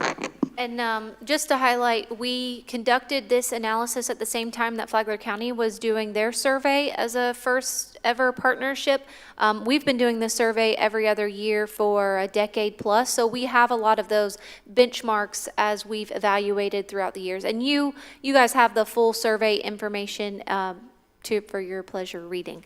Next slide is our kind of what our residents love. They love the ability of our walking trails, recreation opportunities, city parks. Rating was very high. Our cleanliness was high. Water resources, air quality, fire and emergency response are highly rated. Feeling of safety, safety in neighborhoods, and then safety in commercial area. And on the right, you can see those benchmarks from previous years. Hey, And then- City Manager, can I just Sure. jump in here? I want to give a shout out. Is Chief still back there? Yeah, he is. I had a neighbor across the street from mine had a stroke. Your team from Fire Station 25, they were there in like under 4 minutes. It was amazing. And so that's the quality of service that we're talking about, and I could see where it's reflected. So thank you to you and the team. Thank you, sir. And next is our areas of improvement. And on the left, you can again see those benchmarks where we have scored year over the next several years. And then for our areas of improvement being infrastructure quality, stormwater management, utility billing, and then availability of affordable housing, well-planned residential growth, overall quality of new development, traffic flow, ease by car, public transit services. So we encapture your priorities in these 4 pillars, 1 being strong, resilient economy, 2 being safe and reliable services, 3 sustainable environment infrastructure, and then 4 being civic engagement.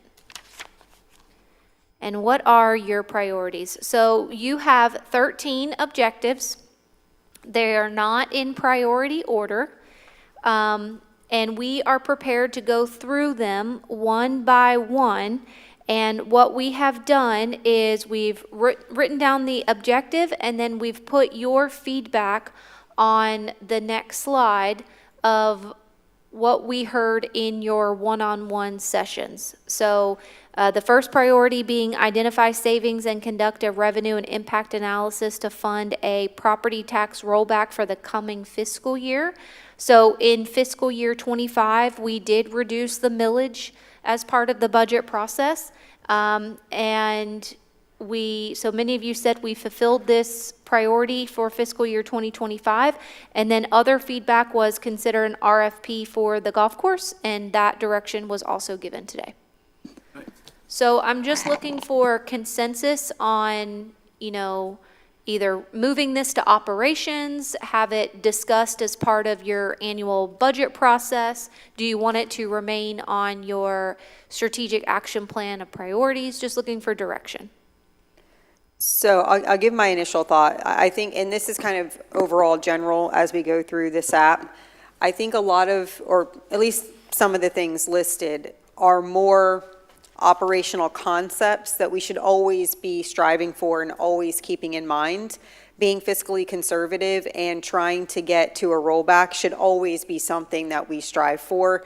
It doesn't need to be a full rollback, but at least to the extent where, let's say, we're keeping taxes flat or we're giving a little bit of a rollback.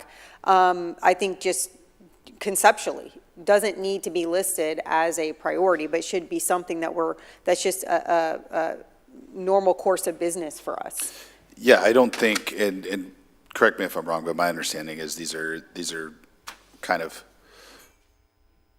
the direction we want to go that's outside of kind of our normal operating procedures. So to me, I agree, and I think I said the same thing in our one-on-ones that, hey, I think identifying savings is something we're always trying to do, or we should always be trying to do. So agreed on that point. So I don't, I'm looking for a consensus from council to either just say this should be an operational objective every year, and so we can take it out of SAP. Or if you think we should keep trying to get a rollback. I have an overall feeling on this too, and I know it's different than the way this is set up. I don't like not having priority order. I think that it's very hard for us, the people and the staff, if we just have, well, here are 15 priorities, and then we say, well, what do we do first? It's like, and a lot of times we do the same thing when we go up to the state, and people say, well, don't give them a priority. Well, every time I've gone in and talked to any of the representatives, they say, well, you just gave me 6 items. What's number 1? What's number 2? Because you can never do everything. So, and I think the general stuff, you're right. If we're going to make this effective, I think it should be a priority list so that and then you can do a better judge on were you successful or not. If all you did was all you did was do a couple of easy ones at the end, well, that wasn't really that great a year. But the way we have it now, it's like, well, So I don't know. Just an overall thought. The first view of this. I agree too. Yeah. You're choosing between two things because of time or budgetary constraints or whatever. Right. You obviously want to choose the higher priority, right? So if they're not listed in priority, how do you know that? I don't know, but it's the effectiveness of the SAP process. If you don't prioritize, I don't think it's very effective because it covers everything. Sure. You can have can have a priority for anything. If everything's a priority, nothing's a priority. Right. Yeah. Yeah, what's the priority of work? I mean, even when we went to Tallahassee, we're like, infrastructure. We don't talk about anything else, infrastructure, right? So, Specifically water. Yeah. We should have had Well, you shirts made made. it We city. need water. right, we did. You So, did prioritize. so I think, to Councilman Sullivan's point, I think maybe number 4 should be number 1. Well, here's my we suggestion. haven't, yeah. I think we get through everything, and then correct me if I'm wrong, but you all have to come back to us. And Okay. then maybe at that time, we rank order them. Prioritize, rank them. Okay. Yeah, Yes, yeah. agreed. So let's get through all of them in this fashion. But do we have consensus to remove this as a priority and direct staff that this operationally should be something that we strive for each year? I agree, yes. Okay. Or should it be a pillar? Well, I think it fits into the Kinda fits pillar into of the the strong, resilient economy. Okay. Yeah. Yeah, I'm good with that. Understood. It does, because it says city to promote fiscal Fiscal responsibility. responsibility. Yeah. Okay. Thank you for that direction. We'll move on to the next priority, which is conduct a solar evaluation of city assets to identify opportunities to utilize this energy source and achieve cost savings. It's important, but it's a lower priority. Roll into an existing objective and consider adding solar to City Hall, was the feedback we received. So do you want to keep the priority, and then when we rank, we can move it further down the list? I will tell you that staff was ready to move out on the budgeted study for this, but I kind of said, hold on, just wait, let's see if it makes it through the SAP this round. So was this presented to previous council? The Yes, results of that this was study? Councilmember Clufus' priority that he strongly advocated for. Yeah. Yeah, not knowing what the results of those were, to me, this isn't a priority unless I knew that those studies resulted in saying that there's significant cost savings and things like that And by going- implementing them.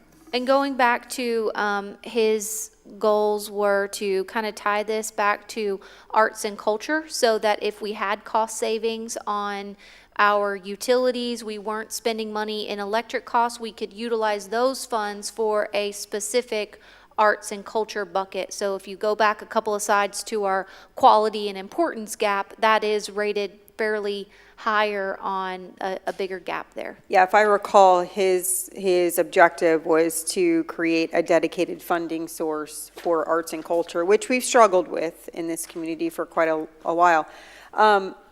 So we haven't actually done the study yet, No. correct? And how many buildings would we actually be looking at? It would be our current buildings, not anything future. So City Hall, any of the fire stations. Carl, do you know what was in the scope? Well, just my thought quick on this is the exact opposite, that we ought to make this a requirement for new stuff. For new stuff? It is. But the redoing stuff is really expensive, especially when you're talking wiring and all that part of it. It's a good idea, but it's expensive. Yeah, and I don't know if we're doing every single facility, like we were probably doing one of the fire stations, like, a specific type where they would be very similar, but it was basically to do a across-the-board analysis of our facilities and do that ROI, what is that cost offset of adding solar here? Do you want them on the roofs, not on the roofs, do you build those solar canopies in the parking lot? Those sorts of things. What makes sense to offset those costs and what's the payback? That's what that study would tell us.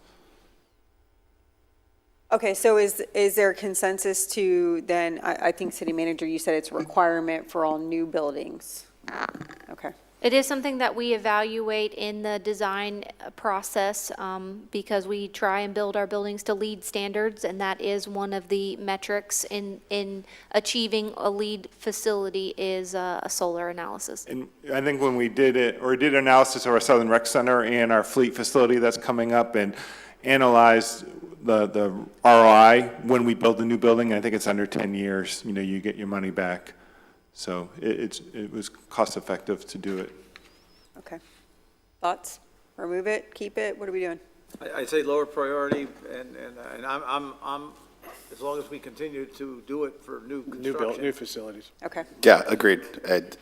I don't think it's a priority unless I could see how much money this is generating in terms of culture and things like that. It's hard for me to say, this is super high if I don't have the numbers behind it. And I can see where you can roll this into an existing objective. I mean, if you go to the next two slides, that could easily fit into there based on, And that's not, and I know we can do more than one thing at a time, but it's not to say this isn't important. I just feel like Right. your baseline stuff that we know we're behind on, infrastructure, things like that, are the things that I think we need to lean forward on. And when we do catch up to those things, then we can, spread our wings a little bit more in terms of what we're doing. So that's just my take on it. All right, City Manager, it sounds like we're removing Objective 2 and making sure that moving forward, like you stated, we're doing that evaluation for new buildings. Understood, thank you. Objective 3 is design and implement a citywide plan for road repair and road safety. So we heard keep, consider additional gas tax, and consider line items on the millage rate dedicated to roads and public safety. And so I think, obviously, I just mentioned this before, but so I think they consider the additional gas taxes probably from my feedback, except for, obviously, it's not our vote. The other point here about millage, I'd kind of mentioned this, not related to roads specifically, but the only question is legality. I don't know, city attorney, I was told by somebody else, another elected official in the county, that potentially municipalities do not have the ability to break out singular line items on millage rates. I know the county does it. Isn't there a different term for doing that, where you define, it's another M, I'm not sure. MSTU, something like that, isn't Yeah, that the that's way what you do they that? call it on the counties. MSTU. Yeah. Let me look into that and get back. So I don't even know if it's even Yeah, feasible. in other words, you could do, but it's not called millage direct, it's called, it has a different term legally. Yeah, so what I was told, though, is counties can do it, I don't know. schools can do it, I don't know. cities I can't know do the it. counties can. And so I don't know whether that's true or not, so I'm just asking if the city attorney can. What I can look into it. I know the county is under a different statute than cities Right. are, so Yeah. there might be something in their county Florida statute that they have. But let me look into it. Yeah, because I had thrown it out for public safety and things like that as well. Yeah, and so what we have done the last few years, like I said, is we've been obviously still working on our pavement improvement, but also out of the general fund, so out of that millage, put another additional $1 million to the micro surfacing or other global solutions so that we can continue to work on those neighborhood roads. So to the extent we continue to keep that in mind as we move forward, I think that I know Carl has a few times presented during the budget presentations kind of what the next pavement improvement cycle looks like and what roads should be addressed based on PCI and all of those things. So I'm obviously in favor of keeping this as well. Yeah, given, aside from what I was talking about these specific I think objectives. we're already doing, hopefully we're We kind are, of doing yeah. this. Yeah, but I think anything infrastructure related, I'm 100% behind being a priority item for us. Okay, Do you need any further direction? No, we're keeping it on, understood. Next is design and implement a citywide plan for better stormwater maintenance and performance to include a specific focus on swales. Objective feedback was to keep, address high hazard areas on priority schedule, and analyze contracting out swale maintenance. Obviously, I'm a fan of keeping this. Is there anything more specific, though, that you all have in mind as far as what we should be doing to So- specifically address stormwater? So as part of this, we did an analysis on all of our stormwater systems prior? Is that correct, or? I guess what I'm getting to is, it specifically mentions swales. I don't care necessarily whether it's swales or what, but I think high ROI first, right? So if that's ditches, then it's ditches. If it's canals, then it's canals. But whatever gives us the biggest impact in terms of stormwater is, I think, what we should focus on. Well, correct me if I'm wrong, but last year, city manager, didn't we dedicate monies to ditch maintenance? For the culverts. Yeah. Yes, there Okay. are various lines in the stormwater budget for all of those priorities, but specific to this, an outcome was we created a spot swale grading crew, right? It was a hybrid crew. Right, so that's what we did out of this being a strategic action plan priority. So we fully understand the importance of having this on your priority list. I would just say that we would take your address high hazard areas and analyze contracting out swale maintenance to additional tactics in the objective. Okay. So we are continuing to look at outsourcing swale maintenance, Yes, but we're not doing it right now. no, it's in-house. I believe we put out an RFP for that. Did we hear anything back? I'm kind of leery. That's why it's good to have staff in the room. Carl said he's had too much airtime today. This is Miss Lynn Stevens, Deputy Director of Stormwater. Thanks for the introduction. You're welcome. Yes, a few months ago, we did go for an RFP to get a gauge of what it would cost to put some swell maintenance out there. We did receive some bids back. They were extremely expensive. Yeah. So we have analyzed that. We've also gone to other communities with open swell systems to see how they're maintaining their swales. Certainly, our city has a much higher level of service for swell maintenance than our other communities with the open swell systems. So we're continuing to evaluate what they're doing in other cities and see if there's something we can do to improve our swales. But as Ms. Johnston said, we did implement the hybrid crew this year. So they are assisting both the ditch crew and the swell crew. So they're working in both areas. We've upped our goal. Our goal for swell maintenance used to be 40 miles per year. We've upped that to 50 miles this year, and we are on target to meet that. We're hoping to exceed that. So that is something else. We also, if you recall last budget, we opted to do the second culvert crew. Right. And instead of doing the second pontoon excavator. So we do have that crew up and running, and they're starting to do some swale maintenance outside the culvert just a little bit to help with the culverts and the swale system. Great, thank you, Lynn. So Appreciate those are that. all objectives or outcomes that have come out of having this priority. So then, are we removing analyzed contracting out swell maintenance based on Ms. Stevens's? That's what I was Yeah, if we've thinking. already done it, They checked. and it's it was cost prohibitive. expensive. yeah, Which I anticipated, I think we anticipated it would be, but it's good that we checked. We know we looked into it, so I think we can remove that, but otherwise keep this as a very high priority. yes. And Lynn, I have a question for you. So we're upping to, what did we say, 50 as our goal? Yes, sir. Do we have an idea of how long it takes for these swales to become silted in enough that they're no longer effective? And what I'm getting at is, what is how many times or how many years have to pass that we need to do this maintenance in order to maintain our systems fully and be caught up, so to speak?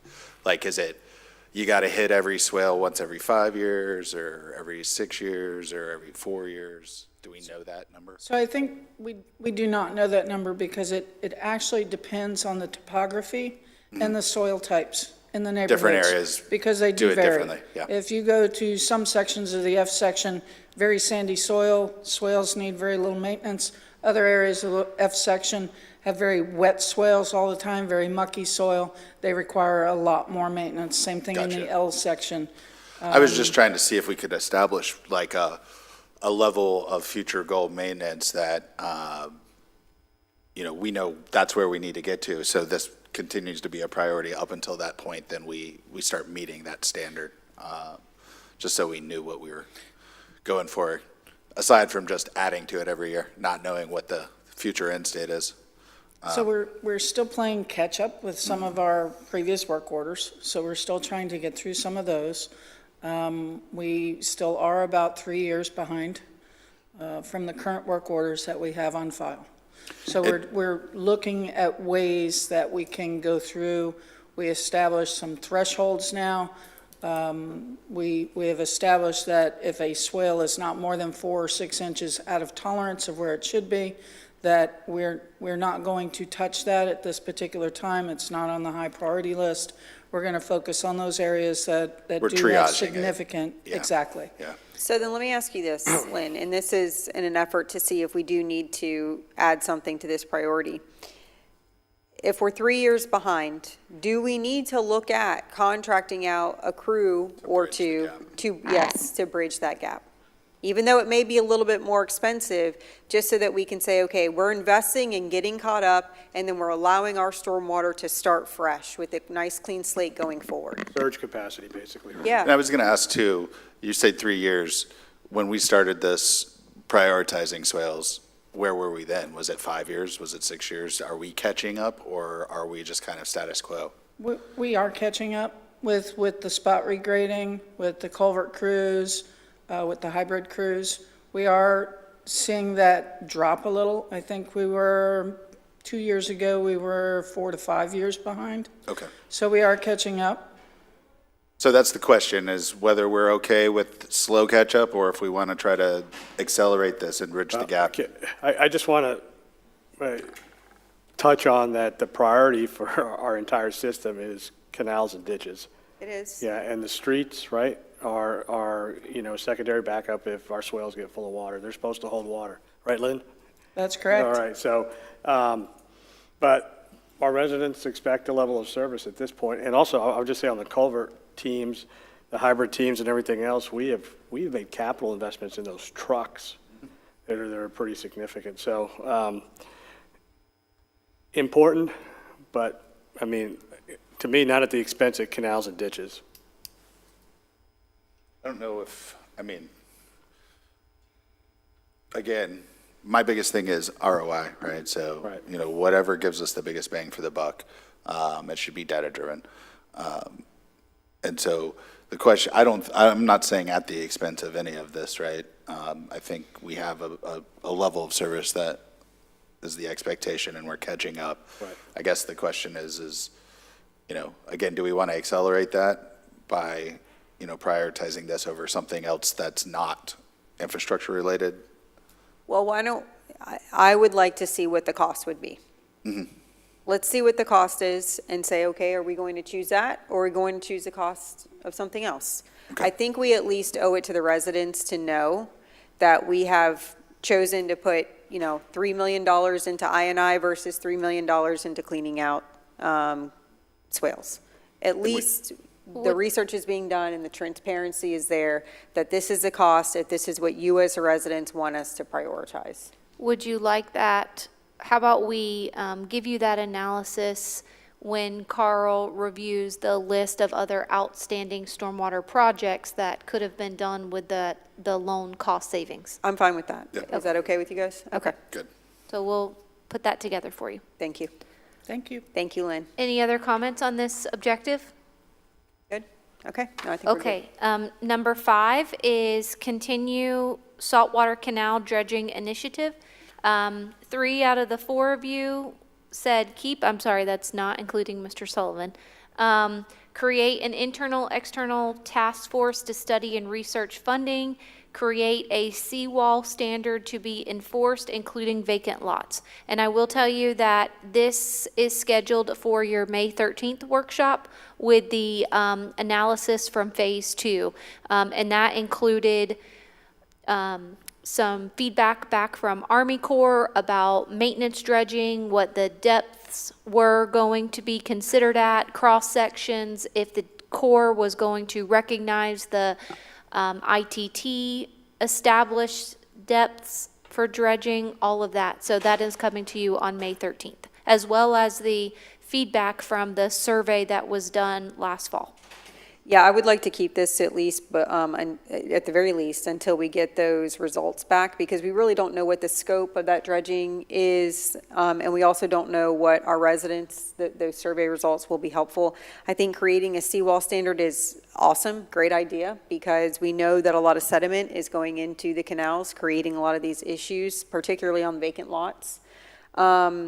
And then, I had a thought with regards to once we do finally see what actually needs to be dredged versus what does not. We are going to have to come up with funding. So whether or not that's done through surveys, particularly with our residents that are on the canals, You know, I think that there's going to have to be some pretty serious resident engagement, so whether we call that an external or internal task force, you know, I don't know, but I think that we are going to have to go down that road and engage the public Yeah, again. my concern, I mean, just seeing this now is, I agree, the dredging is not just for the people who live along the canal. The dredging is kind of a requirement that you know, goes beyond that.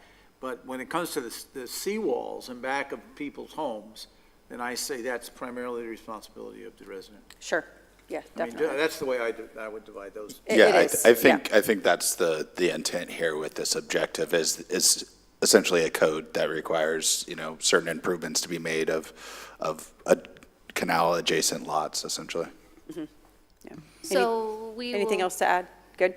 So we'll take that feedback and then also put these two objectives in our tactics moving forward. Perfect. The next one is optimize citizen information from and engagement with city government and consistently ensure an excellent customer service response. Keep as a guiding principle and keep until current projects are completed. The mobile app, Palm Coast in the palm of your hand. I will tell you that we've had several wonderful outcomes out of having this as an objective internally as an organization. We launched some initiatives, some customer service initiatives and morale boosting activities where we're trying to get as much feedback from our residents as we can with those surveys and palm cards that are handed out, whether they're performing services with stormwater, utility, parks, et cetera. So it's been good throughout the organization. Is, not to go too deep into it, but with the app, does that include the capability of surveying in terms of soliciting resident feedback for decisions council has to make and things like that? That is a great question. There will be the availability to provide links in the app to go to the survey platform. Yes. Okay, thanks. You know, obviously, I was a big proponent of the app. I think I brought the app up. So I'm really, really, really excited about that and think that civic engagement is very important. But I don't know that it needs to be a listed priority. I think that operationally, again, it should always be a priority. So that's just my stance on this, but I look to you all. Yeah, unless there's a specific project like this app, I think, you know, Project that we needed to. yeah, so I agree that essentially you keep until the app is complete, essentially. And if we have in the future some other initiative that we want that's specific, then we can add it back in as that portion of it. Okay. We could roll the app-specific tactic into your number 7, which is design and produce a technology improvement plan focused on technology for city government. Because I think that's an important one. I think we should, because I also think that what Councilman Miller brought up earlier about the lighting, yeah, it's right, it's here. Yeah. So, yeah, I mean, that fits right into that one. So if we get rid of 6, add the app into 7, again, I don't want to say shrinking, but we are truly prioritizing here. Streamlining. Yeah. Any other feedback for 7, other than the work with Smart North Florida and implement technologies to make infrastructure more efficient, traffic light timing, and real-time monitoring? So that, since this is something that I'm advocating for, Smart Northeast Florida, I think they would be able to present us with more opportunities, not just this. I think they work with a lot of different technologies for city planning and infrastructure. So the traffic is something that obviously is an issue for us, so that's why it's in here. And the first thing I thought of when I'm thinking about this technology, but there could be other things too, other applications, and I'm open to feedback from anybody if there's any other technologies you guys can think of that maybe we should also prioritize to make, you know, the city work better for our residents. Yeah, I think generally speaking, we should be doing a department-wide survey specific to that. Is there some type of technology that your department could use that would reduce costs otherwise? So whether it it's, something is outdated, antiquated, or whether or not there's something new that could make the job better and more efficient. That is maybe just an internal survey that we do for each department and see what those results are. I agree. That could get us some feedback that we didn't know about. Yeah, and just trying to take some maybe unnecessary heat off communications. Some of the challenges that have been presented, whether it's technology challenges here in your council workshops or the state of the city regarding the display or how it's working, the sound, some of that is some outdated technology, whether it's Wi-Fi at the community center or here in this room with how the meetings are being live streamed and what the sound is. So we are working this year through a capital project for this room, but having this specific objective helps reinforce those needs in other facilities, et cetera. Anything else to add? All right. Okay, moving into objective number 8, which is enhance current economic development efforts to result in better paying jobs and attracting major employers such as healthcare, manufacturers, and industry. So lots of feedback here. Develop specific site and spec buildings, dedicate incentive funding, acquire more sites, amend charter to allow for public-private partnerships. So I would add to the dedicate incentive funding, just tax incentives in general, not just funding, like we discussed it earlier, but providing those tax incentives. Like I said, the Nikki Haley model, right? And then we discussed earlier just overall charter review, right? We need to do that. But certainly we need more sites, spec buildings. I agree with all these objectives on the list. And to the point about incentives, I think The one I would add on this is develop a better group of matrices or matrix to determine if we're improving or not improving. In other words, we just looked at the budget and there wasn't much happening in that area. So maybe we need to have a better way of measuring success. yeah, scorecarding, grading. Performance measures. Yeah. Sorry, just taking some notes. Is our website where we want it now? Good? Craig? Good, okay. I'm getting the head nod, so. Yes, and that will be an update in the recent city manager report that will come out at the end of April. Okay, thank you. Anything else to add? Okay, number 9, enhance transit options and citizen awareness of these services in partnership with the community. Feedback here, remove and look into study to determine viable options. So I think I struggled with this one because it's my understanding the county was or is providing some of these services. Right. And so I don't know how much ability we have to truly engage in this, but I'm kind of an expert in that Yeah, area because okay. I've been in the committee for years in Northeast Florida, the whole thing.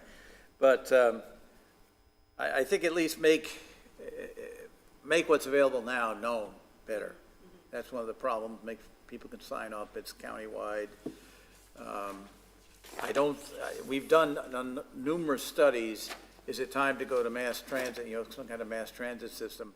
And the numbers just don't add up at this point in time. It's not that they may at some point, but the way ITT laid out Palm Coast, it really doesn't work because people have to walk too far to get to the public transportation. Yeah, We 4 don't have main big roads. apartment That's it. complexes where people live. But maybe, what did I write down? Just a better understanding of what's available right now, maybe, something like that, and then go from there. So- I don't know what else. What I'm hearing is maybe move this operationally, have communications, work with the county to increase some awareness to the public, but also you have some comp plan specific policies related to this item that staff would work through in the background. Right. And I've always asked to put a member of the staff or the council on the Public Transportation Committee that exists at the county. We have lots of different organizations involved there. And we had, the female who was on the board, on the council here, Councilmember Hyder. Kathy. Kathy, Councilwoman Hyder. she was going to do it, but then it all, you kind of got stopped and that kind of thing. So maybe, I don't know, do you have somebody designated now? I think there's a conflict with our meeting time That here was, on Tuesday. that was the one, yeah. No, but we changed the time. Oh. Okay, so Then we I need to don't look know. into that then. Yeah, we'll look into that. Okay. We need to look into the committees anyways, because now we have Councilman Sullivan here. Yeah, that's true. So maybe we add that on. Let's add it to the next agenda. Kidding. What about May 13th? That's not very. Yeah, busy. let's- That's- May 6th is a business meeting. We could add it then if Okay, you'd that like. one's not, I thought that one, that was the one No, that was packed. May 13th. May 13th is packed, okay. So maybe we add it to May 6th, if that's not too quick of a turnaround. No, that's fine. Okay, let's do that then. And so we'll remove this objective, and then comms work with the county to get more Absolutely. awareness out. Okay, moving into objective 10, which is enhance housing options for workforce and senior citizens by conducting an assessment of current housing stock and considering available public policy options to increase supply. Feedback here was remove and its operations. And again, you do have specific comp plan policies in your housing element related to this item. And there is items in the LDC, a study that's needed for the LDC that would be brought to the city council for future consideration. Is everybody okay with removing this at this time? Yeah, and I think it seems, in terms of live local and other state policies, it's all heading this way out of our control anyway, so. I agree. Okay, objective 11 is identify diverse dedicated funding sources for arts, culture, history, historical activities, and facilities. Keep and seek funding for Fire Station 22. Just an update, we are working with a grant consultant to apply for some grants for Fire Station 22 specifically. And City Council passed the ordinance on commercial over a certain percentage goes to this fund. I will tell you that there was a bill in the legislature to kill that if local governments have that ordinance. So just for consideration. Yeah, I saw that yesterday. Thank you for that, city manager. So for that reason, I would like to keep this, just because if that bill does pass, we are going to have to now readdress a way to find a dedicated funding source. But more than anything, I think that this, at this point, needs to just be the real priority is Fire Station 22. How are we going to fund that? The parking, and then also turning it, refurbishing that building for a couple different uses that we've discussed up here before. We just authorized the FC3 support, and you guys got to decide which ones get funded and. The grant? Yeah, we Yes. accepted their So recommendations. FC3, I'm also involved with that, is a new organization, but it is involved with coordinating arts and culture in the county. So it maybe just put a bullet in there, continued support for FC3, or I don't know what it would. We can add that in as, in the tactics. Yeah, I think in terms of this, especially considering that we've talked about how infrastructure from our general fund is the priority. The only way we get things like this done is to identify varied sources of funding. So I think we should probably always have at least one project where we're trying to find some varied sources of funding aside from the general fund going on at any given time within the city. Yeah, I would just also mention that even whenever we were considering recreation impact fees, which arts and culture is considered a recreational opportunity, it wasn't necessarily in the list of priorities from the Parks Master Plan. So it often gets overlooked from sports fields or lighting or et cetera. And, this type of thing is something that industry looks at. They do want to know that this piece is present in a community when they're thinking about bringing their companies into a community. So it is important. Lauren, what about, I know I didn't mention it during our interviews, but the conversations we had in terms of the stage and stuff like that being in here?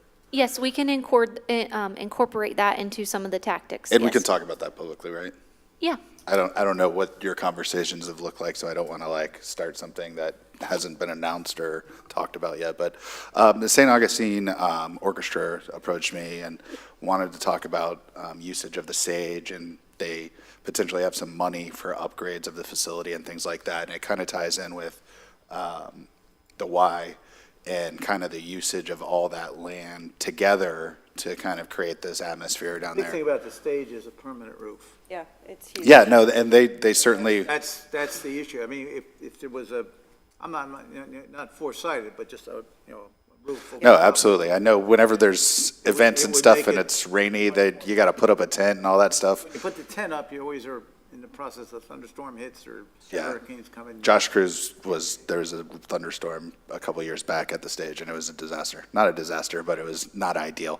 But they've talked about bringing funds that they've set aside to put some capital improvements into that stuff. So potentially, since this kind of falls under that whole thing, potentially we could add that as a bullet point as well. Yeah, I think that's a great idea. Actually, when we were in Tallahassee, city manager and I took a walk to that.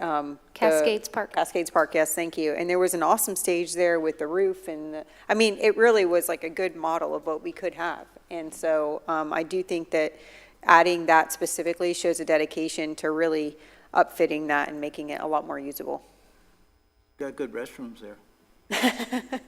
Joint city-county partnership. Okay, moving into Objective 10, which is implement the Parks Master Plan. 3 out of the 4 of you said keep, 1 said operational as well. Consider a rec center for kids, purchase land, find a sports complex out of neighborhoods, and consider raising impact fees. I can tell you that the consider raising impact fees is underway, as the study should be completed here shortly.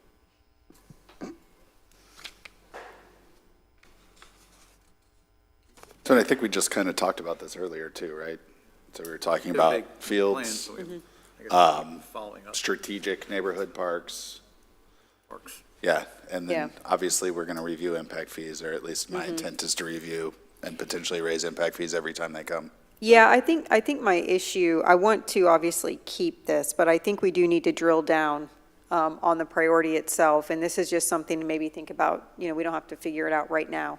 But think about what the, maybe top 2 needs in the community are, whether or not it's a neighborhood park in the B section or it's somewhere for more rectangular fields. We have a lot of moving parts in this general area right now. So we don't need to make any decisions right now, but I do think that as a group, just to say implement the Parks Master Plan, that is supposed to be a long-term plan. So it inhibits us from actually prioritizing anything. So I think we need to really think about when we do look at our funding source, what are we actually going to prioritize underneath this umbrella, right? Can Yeah. I add another component to, which the Parks Master Plan was sent to you prior to this session.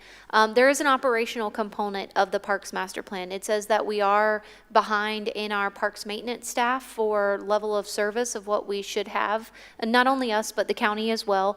And then there was some operational components as far as programs like seniors, adults, mommy and me classes for future consideration. And parks comes out of general fund. So whenever we're thinking about service level, there is that component. And when you build new things or expand capacity, it requires more maintenance and more services. So having it on there, not only from a policy level of adding new, but also just maintaining what we currently have. And that was a specific objective inside the master plan. So then maybe we look at 2 different categories beneath this. What are the operational needs right now? And what are maybe the top 3 park needs, whether or not that's rectangular fields, diamond fields, neighborhood park? And as SAP comes back to us, we can maybe better prioritize So we're talking about basically operational versus CIP Correct. in terms of the I think, parks, yeah. yeah. Yes, and we'll make sure James is prepared when he presents his budget accordingly about where these things are identified in the Parks Master Plan as well. Okay, perfect. And then last objective we have is, last but not least, and probably one of the most important, is prioritize Palm Coast infrastructure to address current needs and anticipate future growth. Objective feedback here being keep and add current and future projects. So in our tactics, we would add various projects like wastewater treatment plant 1 underway and all of those things, because many of the projects that are on there now are already underway. I mean, this better be a high priority, all the money we're going to spend on it.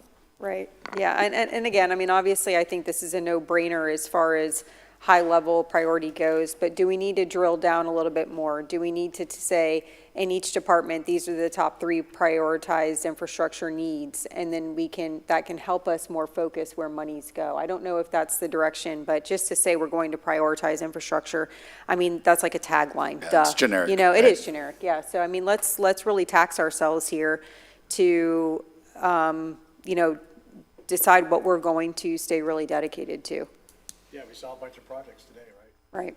So let's go ahead and line them up. Yeah. But, Okay. So, you know, right now, that's objective 13, and that's one of my problems is that, you know, it's at the end of the list, like it or not, even Yeah. though I know it's important. But in the priority of things, this one, to me. It's not prioritized yet. Yeah. No, what? It is, we have not I know prioritized we it have yet, not, yeah. that was my point, that like it or not, the way it was presented, that's number 13. Sure. No, I get the optics aren't great, yeah. So before we end this, are there any priorities that we need to add? Yeah, that's the next slide.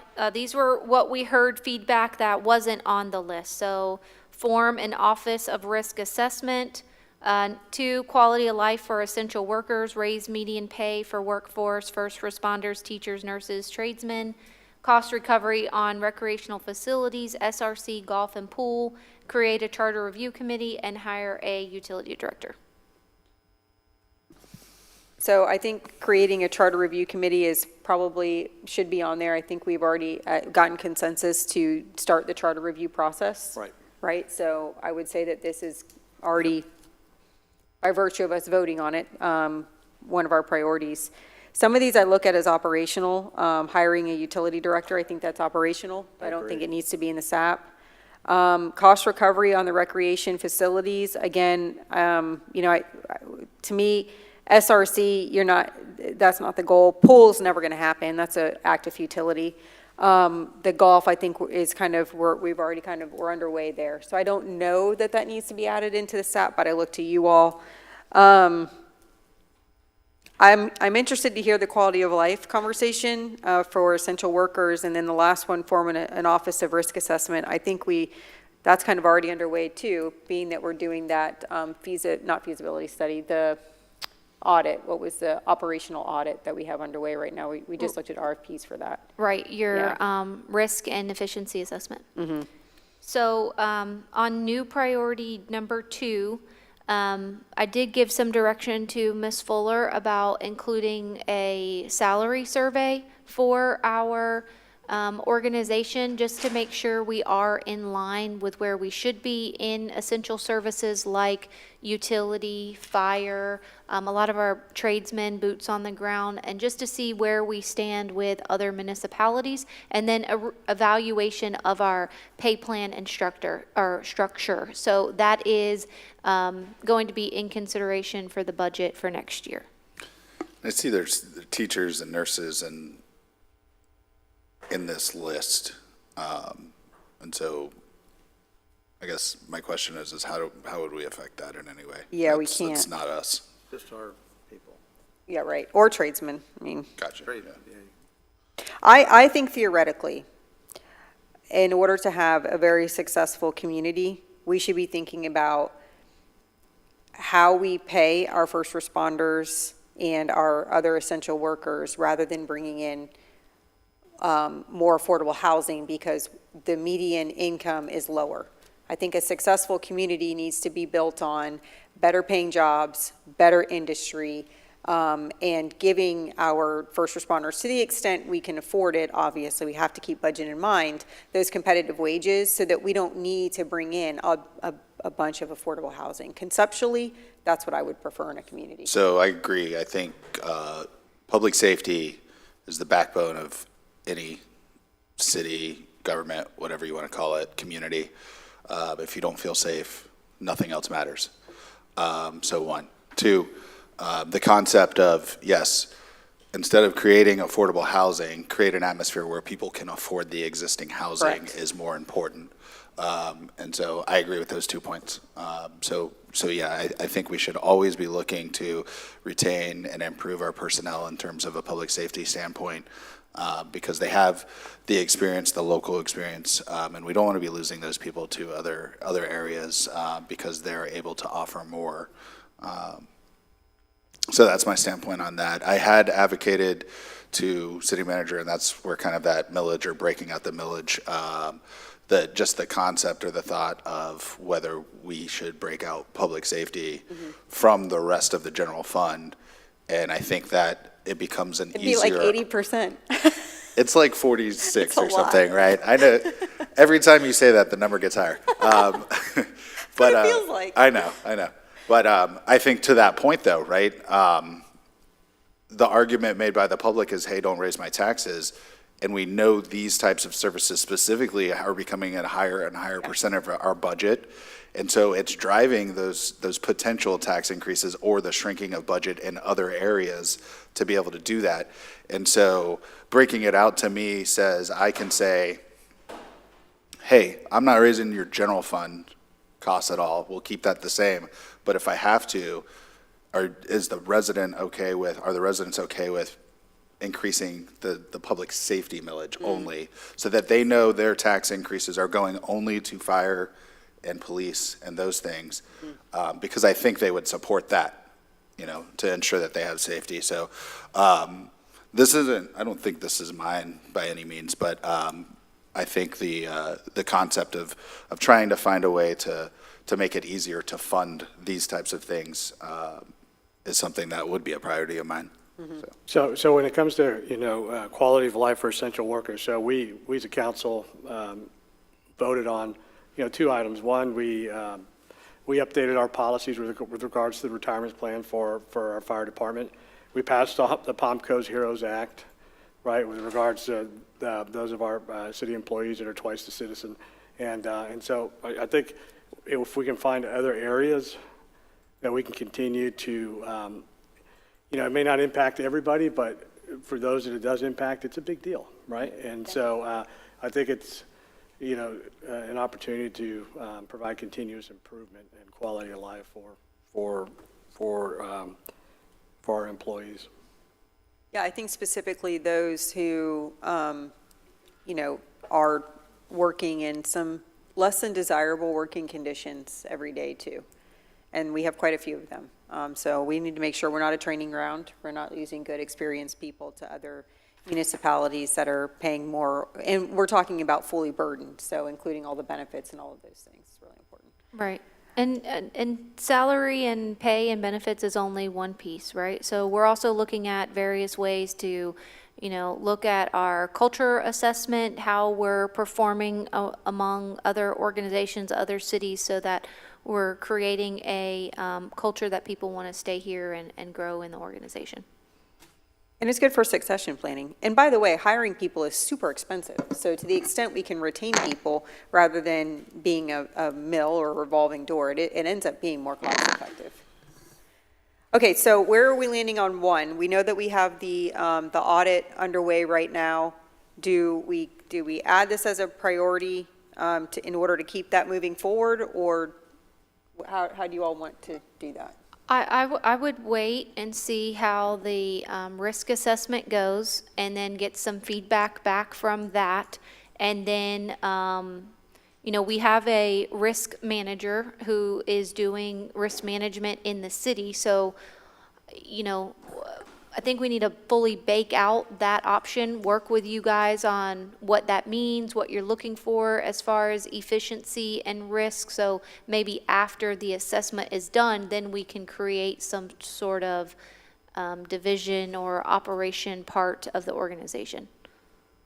Okay, so are we okay with not moving forward with this as a priority, waiting on that risk assessment audit and those results? When are we going to get that back, Tina?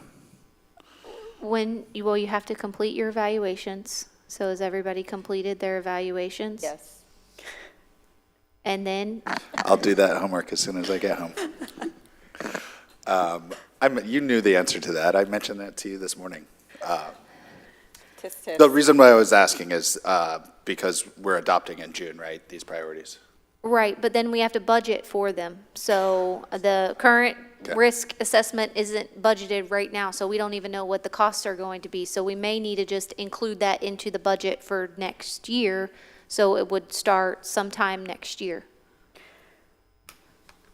Or Okay, so I don't know whose priority this was, but I think out of respect for the desire for the priority and based on the fact that we know that we have a ball rolling right now, maybe we can always take it out when the final SAP comes before us, but let's put it in there because obviously we've all found it to be very important to make sure that we're operating in the most efficient way we can. And this audit is supposed to really parse out any ways that we can improve in efficiency. So I don't know if I would call it an Office of Risk Assessment. That sounds really scary. But maybe as the priority, continue moving forward with our risk and efficiency analysis and look for. Who's doing the audit? So we don't know yet. So right now, and Councilman Sullivan, you might need to get with staff, but right now, we all had to do evaluations for the RFP, and there were 3 firms that submitted RFPs. Amy, yesterday. Probably. So you just need to go in and rate them, and then staff will bring that back to us. I'll be really sad if he's already completed it and they gave it to him. So, yeah. Okay, so are we good in going with that direction? Yeah, I'm good with it. Okay. The second one, so quality of life, it sounds like we've got a survey underway, so are we good with keeping that in here for right now, or what do we want to do with number 2? Yeah, I think that's a worthwhile priority. Okay, we're good with number 2. I agree. So do you I want think me so. to remove the teachers and nurses, or? Well, we can't affect that. Right. Yeah, so yeah. I would recommend putting quality of life for essential workers, just leave it at that. Okay. Yeah. All right, number 3, I think we remove it. We've already kind of addressed that, and I think we're good there. Yeah, I think between those 3 facilities, they're each kind of one-offs on how we're handling those. Number 4, we're good with keeping that, right? Yes. And then number 5, it's operational. Remove. So remove it, okay. Okay, can I ask one more that I emailed you all about was the non-ad valorem tax assessment, moving the utility, items that are on the utility bill right now, trash and stormwater. Do you want us to do that analysis, or is that a priority of yours? I emailed you all that analysis from Mr. Mansell. So I'm summarizing very much so, but at the end of the day, it would cost us money and it would save the taxpayer nothing. Correct. I don't see any point in Yeah, doing I think that. it's just kind of like shifting it to another location to hide it, and if it's costing us money on top of that, then no. Well, not only that, I mean, I'm thinking about our elderly community, a lot of people who have their homes paid off. And Yeah, are so they're not- walking in January with a check for the whole thing all at once, right? And a lot of it, because especially that initial escrow analysis hit, they're really going to take a hit if these are being moved to their tax bill. Right. That they have to pay at the beginning of the year, so, or at the end of the year, whenever they pay their taxes. So, yeah, I don't think we move forward. Okay, thank you for the direction. So our next steps is that we will take all of your feedback today and bring it back to you, and then you can rank and file them in priority order, and then you'll adopt them. And that's all that we have today. We do need to go out to public comment on this one? No? Okay, no public comment? Anything else from the dais on this particular subject? No, thank you. All right, so, is there anything that we need to discuss? I know Councilman Gambaro will get back to you in just a moment. I have a feeling there's going to be quite a bit of discussion. Anything else from the dais, other than Aside Councilman from that. Gambaro's? Yes. Aside from that, And then we'll need to go out for final public comment Yeah, as that's well. what I said, that needs to be next, is non-agenda public Okay, comment. so we'll go out for final public comment? No final public comment. Councilman Miller? yeah, I was just going to mention the TPO Vision Zero meeting that it was a community workshop. So I was able to attend that. Jason DeLorenzo was there as well as Fong from the city. And so just received their presentation. I think I shared it with everybody so that they had the opportunity to look at it as well. There was some interesting data on there in terms of stretches of roads that have been identified by the TPO as being dangerous stretches of roads within both Volusia and Flagler, but obviously our priority is Flagler and the city. And so there's several stretches of road that we're aware of. Whiteview, for instance, is why we received a grant but also went through and kind of just continued to mention to them that capacity on 100 is important. Signal lights at Matanzas 95 interchange, important. Old Kings, both north and through Town Center, important. So I just kept mentioning that as well and asking questions about their plan and things like that. I believe it's tomorrow? No. You're talking about the long-range planning? No. Okay, Well, sorry, I'm trying to talking read about, your yeah, plan. that's tomorrow. No, the long-range planning Monday. public workshop is So, Monday yeah. at the community center So there's two different things. Yes, the board meeting is tomorrow. at 9 a.m. So I'm going to try to attend that as well, just as a public observer. And if I get some chances to come up and bang the podium about 100 and those things again to the board, I will. And then next week, Monday, there's a workshop in terms of that as well as the long-range plan. So that's at the community center, City Manager? Yes. Yeah. So just wanted to mention that for anybody out there watching. We had very little community engagement. It was pretty much only the city officials that were there at the community center for Vision Zero. And so I would hope the public would come out and support and ask questions, kind of make it known that we prioritize these roads and the infrastructure that we need to fix. And a lot of that is coming from TPO and their inclusion of our roads in their long-range plan and their short-term plan. And it's my understanding that that public workshop is very much so like a planning exercise where there'll be various stickies of importance and little focus groups around the room for feedback. So that's what they did for Vision Zero, and it was me and Jason doing stickies and telling them stuff. So hopefully we can get some more of the residents out there to kind of say, hey, these are the things we're seeing on the roads. These are the things that we know are bad because we're users of these systems every day. Yeah, it's really important. So I hope that we do see some more community engagement, and I appreciate you going to that workshop. Mayor Norris is our representative that is supposed to go to the board meeting. It's tomorrow at 9 a.m. Yes. I have TDC, and I only bring this up because I hope that Mayor Norris is okay. But being that he did not appear today for today's meeting, I have a concern that he may not be at tomorrow's quarterly TDC meeting. I'm sorry, at the TPO meeting. I have the quarterly TDC meeting at 9 a.m., so I cannot go because I'll be at another committee meeting. To the extent you are, because I think, isn't Councilman Miller our backup? You did not select an alternate. Oh, we didn't select an alternate. Okay. Well, You can, You wanna do it now? anybody can go. They're publicly noticed meetings. Well, no, but so anybody can go, but if one representative doesn't go, can another representative go and vote? I don't think so. Can I ask for consensus for Councilman Miller to be the backup? Is there a policy and procedure that they say that we can't send an alternate? I'm not sure. That's what I'm I asking. don't think, yeah. no, we don't have a policy or procedure that says that we can't send an alternate, but I don't know if TDC will allow, TPO. TPO, geez, I know, TPO. you're going there tomorrow. I got it. Well, I mean, what we could do is, TDC, we all know. you could send a backup if you guys choose through the direction of this council, and then leave it up to that committee if they will allow them to have it. If Yeah, Mayor I mean, goes, I'll then be she'll- there, so if, if, I know the mayor had called in before, so I'd hope he's able to call in, because they have, I think, like a bridge line or something that you can call in for. So if it's okay with everybody, I'll go. Absolutely. And if he's not there, then I'll step in and say, hey, can I sit in? If they say no, they say no, but I'll try. Okay, thank you for doing that. Yep. I'll let the director know as well. Okay, thank you. Thank you. I just had two items before we get to the topic at hand.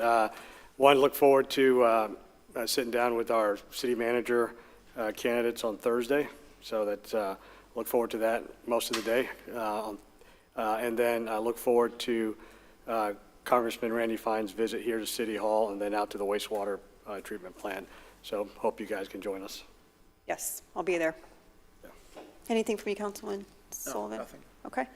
Gambaro? Yes, all Floor is right. yours, sir. So I spoke earlier, and where I left off was that I moved that this council, based on the investigation that came in last night and that it's readily accessible for our citizens to review. I move that this council immediately issue a vote of no confidence and a vote of censure for the reasons that I outlined this morning. So first motion, and the second motion is that I also move that this council immediately send a letter to Governor DeSantis requesting his removal from office for malfeasance.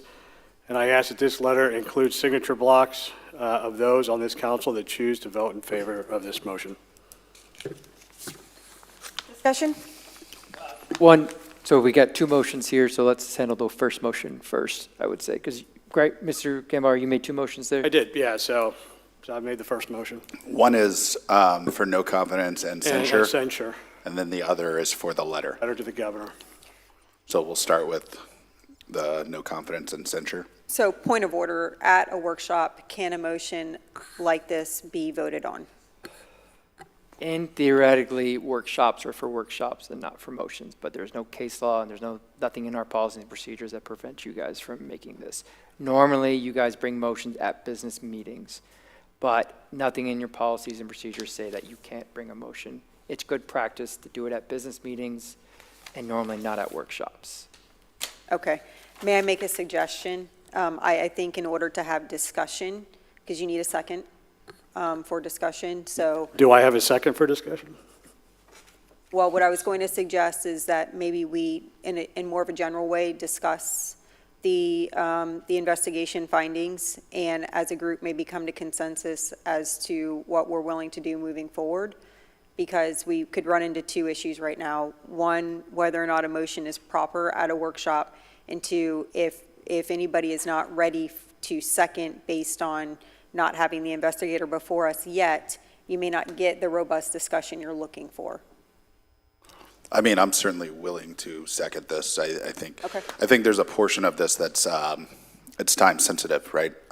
We've been waiting for quite a while, and it's created an atmosphere of haze and gray area that I feel like the mayor has used to his advantage to try to undermine and paint a picture of something that has not occurred, because he's using it in his own self-interest instead of the interest of the city. So to me, waiting longer only adds to that.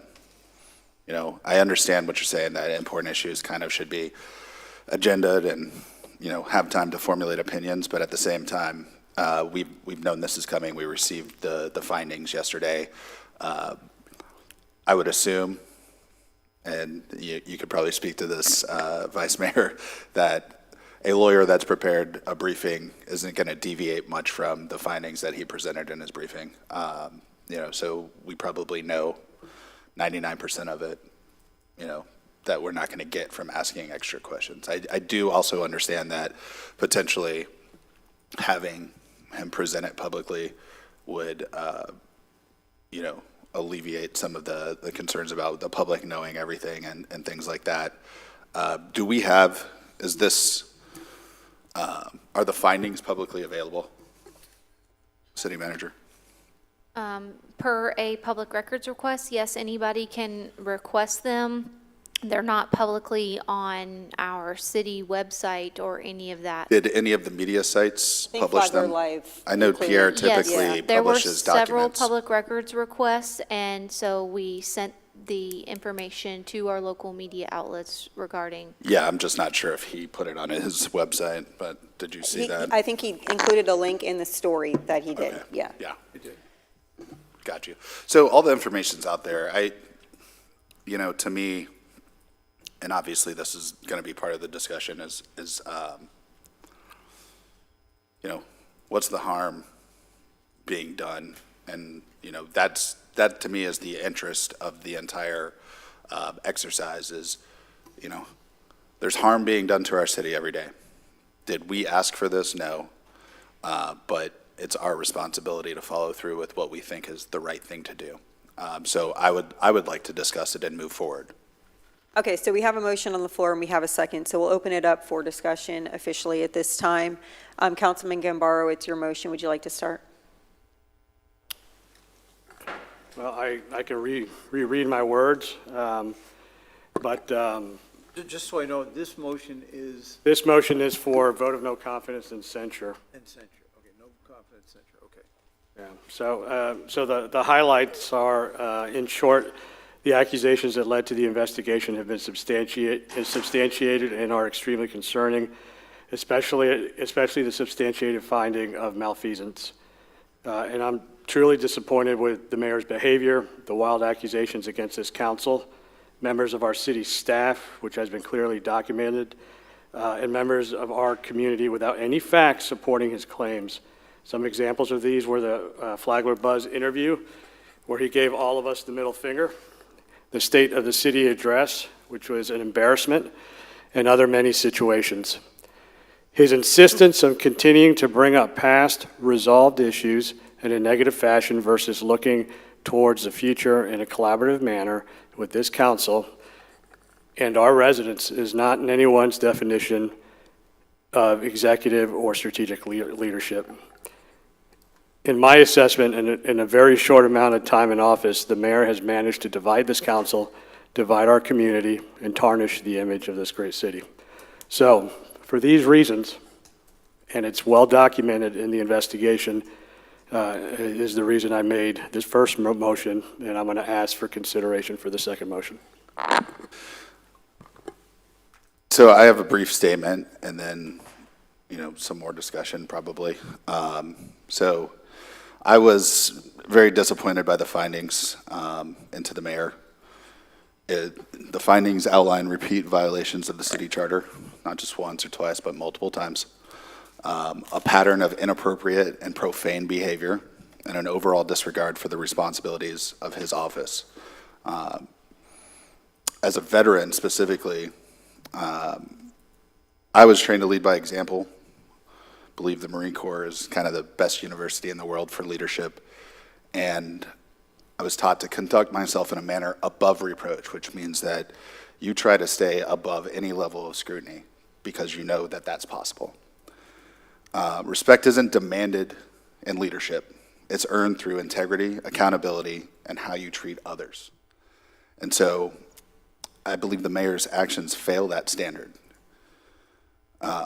Multiple times he's been warned, it's been documented that he was exceeding the city charter, pressuring staff to resign, interfering with staff operations, and creating a hostile work environment. And he was warned that this was both unprofessional and unlawful per the city charter. These are not misunderstandings of what the rules are and that I accidentally broke them. He knew the rules, did it anyways. He said he was going to do it before he was elected. He was elected. He attempted to do it on multiple occasions, was warned that it was a violation of the law, and did it anyways. The pattern of deny, admit, justify, blame others, that's not leadership, that's evasion. If any city employee was judged by these standards, they would have been terminated, plain and simple. That would not be tolerated in a normal workplace. No one is above the law, not even the mayor of Palm Coast. We deserve leadership rooted in respect, character, and integrity, not ego or intimidation. So, part of my problem with the entire thing is that, when these were brought, the first answer was, well, a previous city council violated the charters, so I can. The second answer was, well, I was frustrated, as if none of us are ever frustrated and no other people in this city are frustrated. Still not a valid reason to break the charter. Third reasoning was, well, I intended to come to you after the fact and ask for your consent. And then finally, apparently in a moment of clarity, it was, well, I didn't even do it at all. Those were the four things that happened in that moment on that evening. So it wasn't deny, it was just justify everything. And then finally, a moment of clarity, well, maybe I should say I didn't do it. And then we've spent the last month listening to conspiracy. It's because I motioned for certain things. Well, quite frankly, the vice mayor's motioned for those same things several times over the last couple of years. And nothing like this has happened. Perhaps it's because the vice mayor hasn't been walking around City Hall, violating the charter, intimidating staff, using profanity, making judgments about people's appearance in an unprofessional manner. Maybe that's the reason why. Maybe sometimes things happen because you caused them to happen, and maybe sometimes you're responsible for your own actions and not blame other people. So, in my opinion, I wholly support this. I think that the no confidence and censure is the only real level of authority we have as a city council to, exact any punishment for this violation.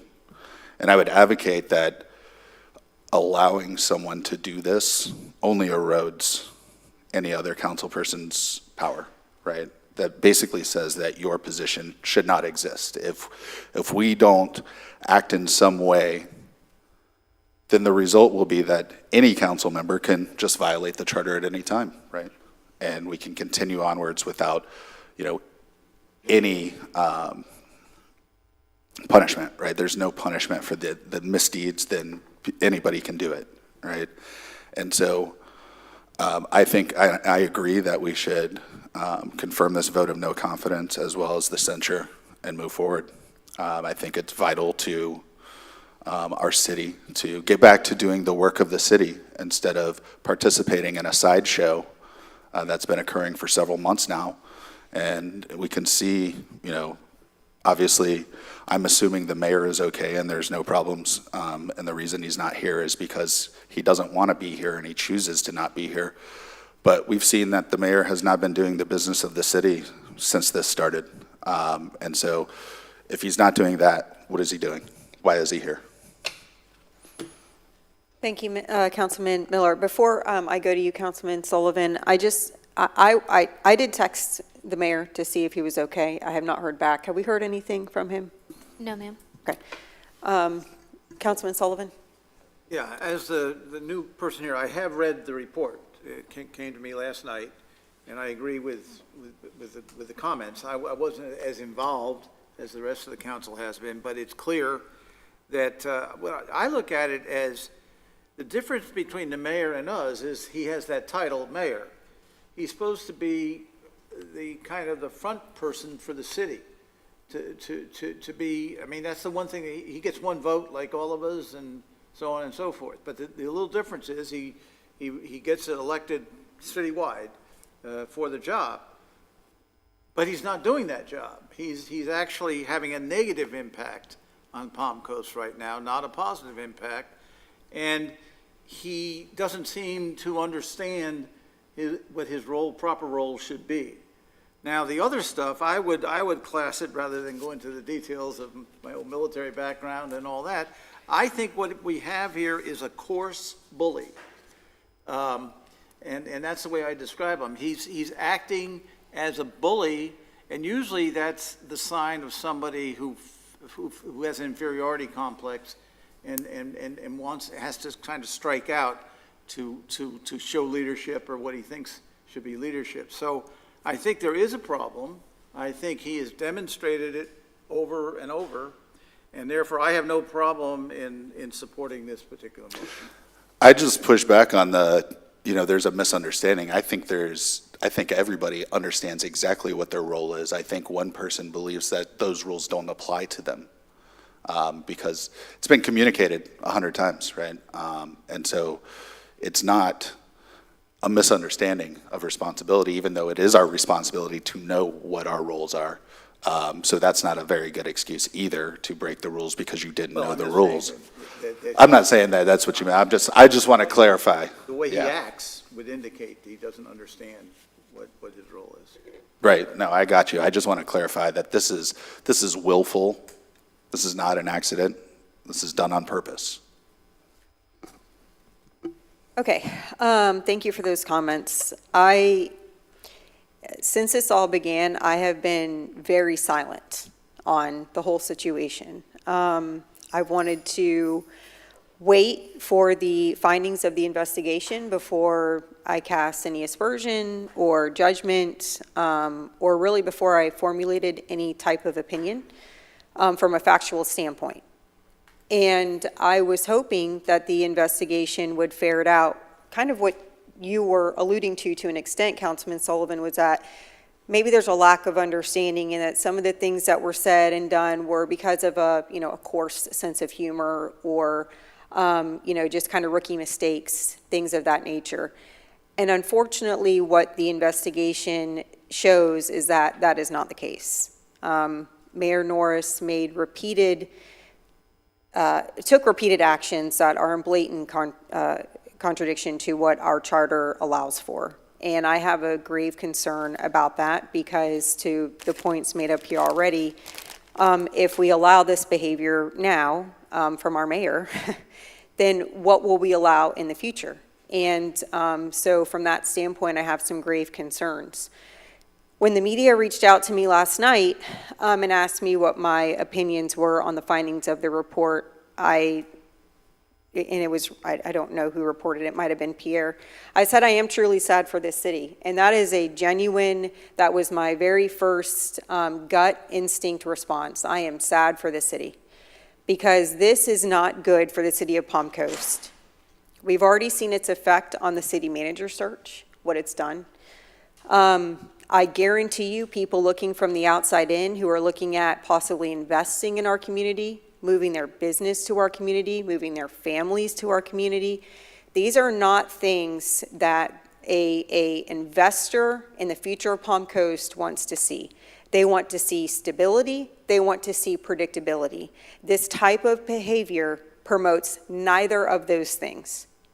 So, one of the things that Mayor Norris has continued to say is, I'm going to do what's best for the city of Palm Coast. We've heard him say it numerous times.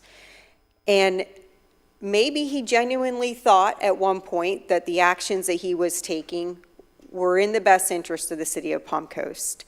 But I have to say that after being told by city attorney per the investigation findings, Mayor, you can't do that. That's in violation of the charter.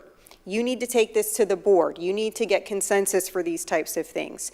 Now we're getting out of the realm of maybe somebody trying to do what they felt was in the best interest of the city and now just doing whatever they want in contravention to how our rules and procedures mandate you're supposed to do things. That's a very, I think, objective analysis of what the report said.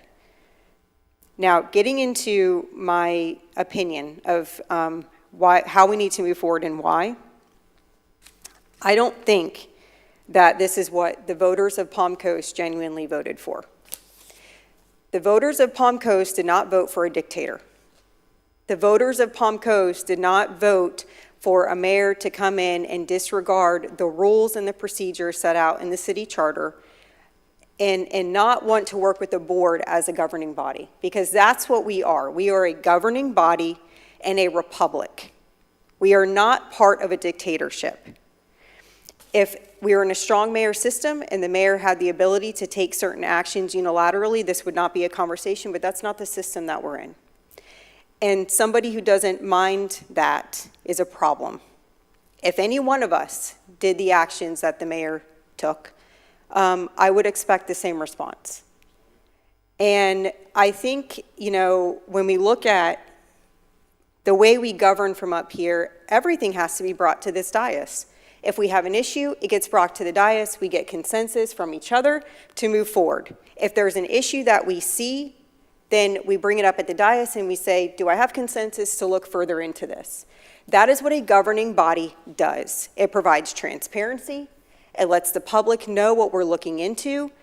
It's how we should operate as a responsible governing body. His actions have been irresponsible.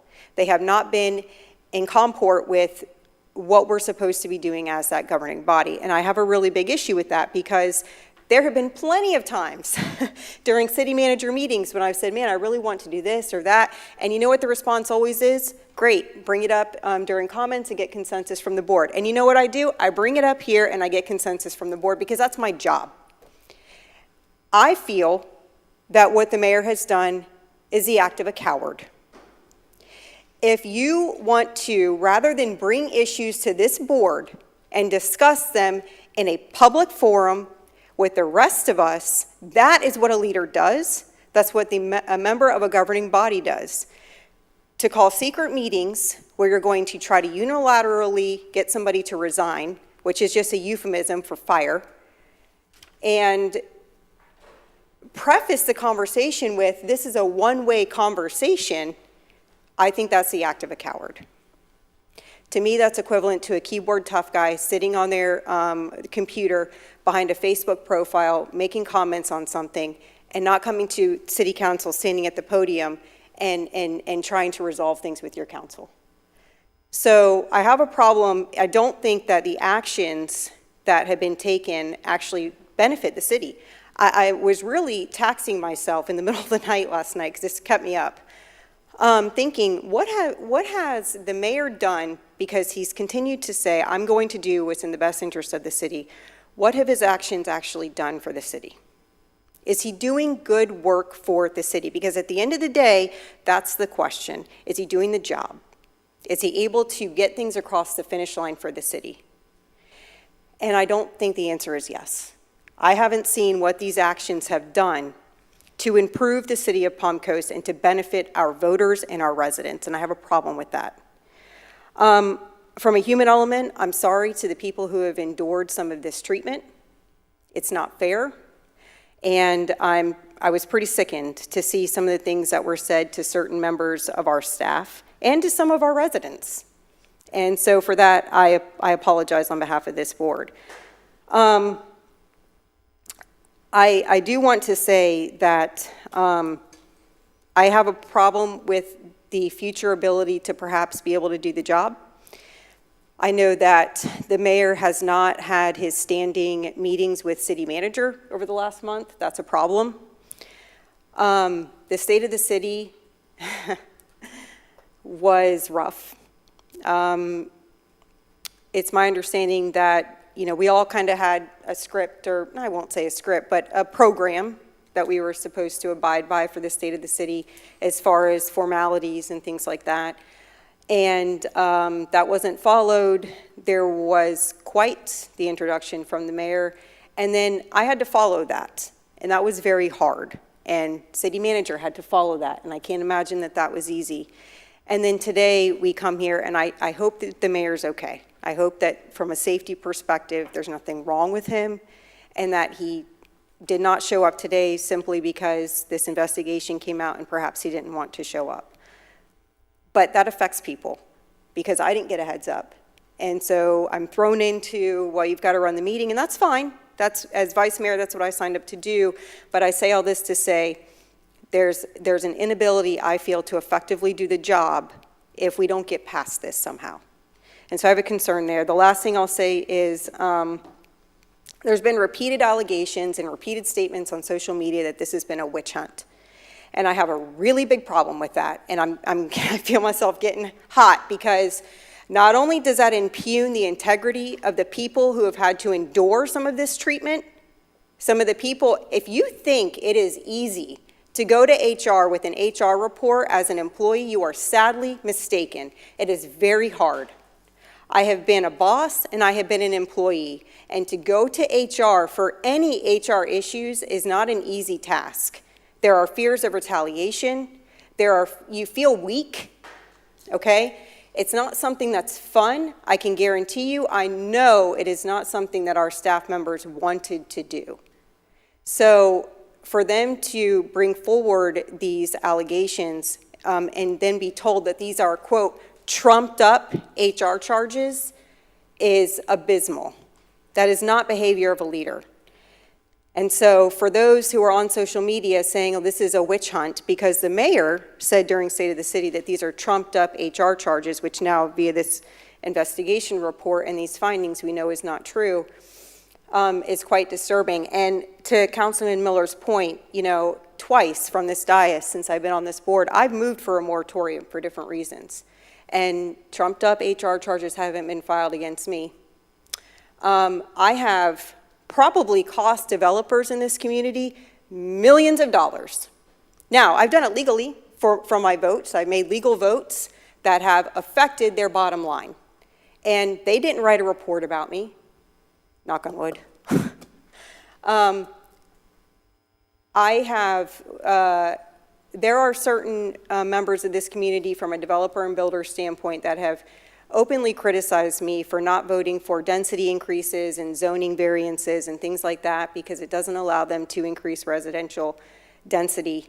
And I'm not looking at an investigation of this nature.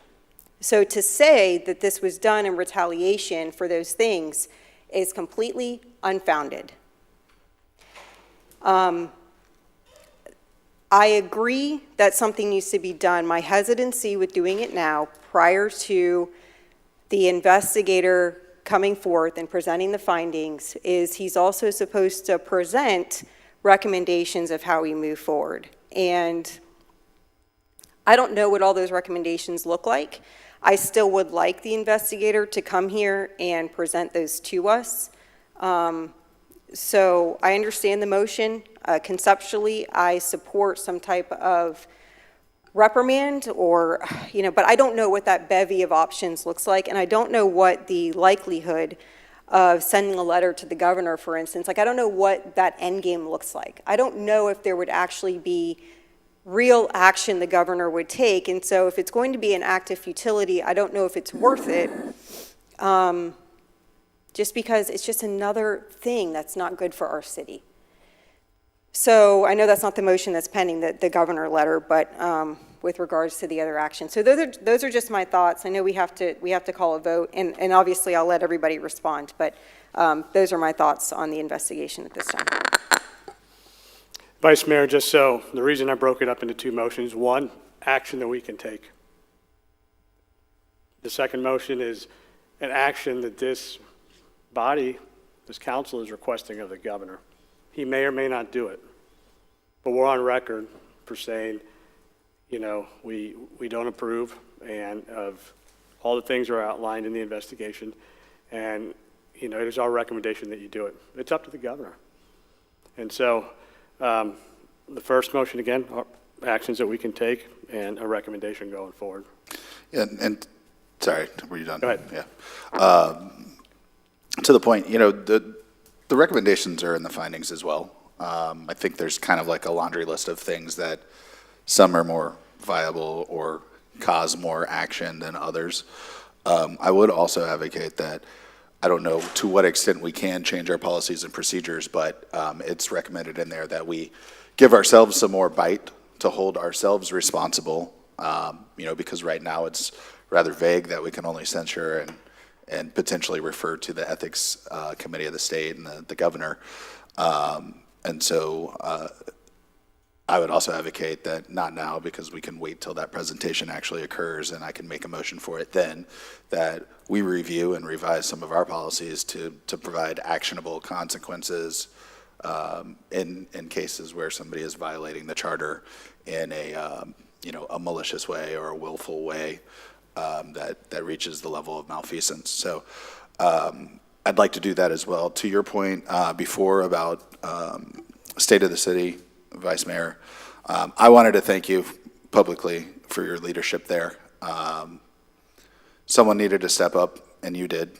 And, obviously that's what we want our mayor to do, and he's unwilling to do that. And so we needed that leadership dearly at that moment, and you gave us that leadership. So I appreciate that. I know it's not easy, especially when it's unplanned and kind of on your toes.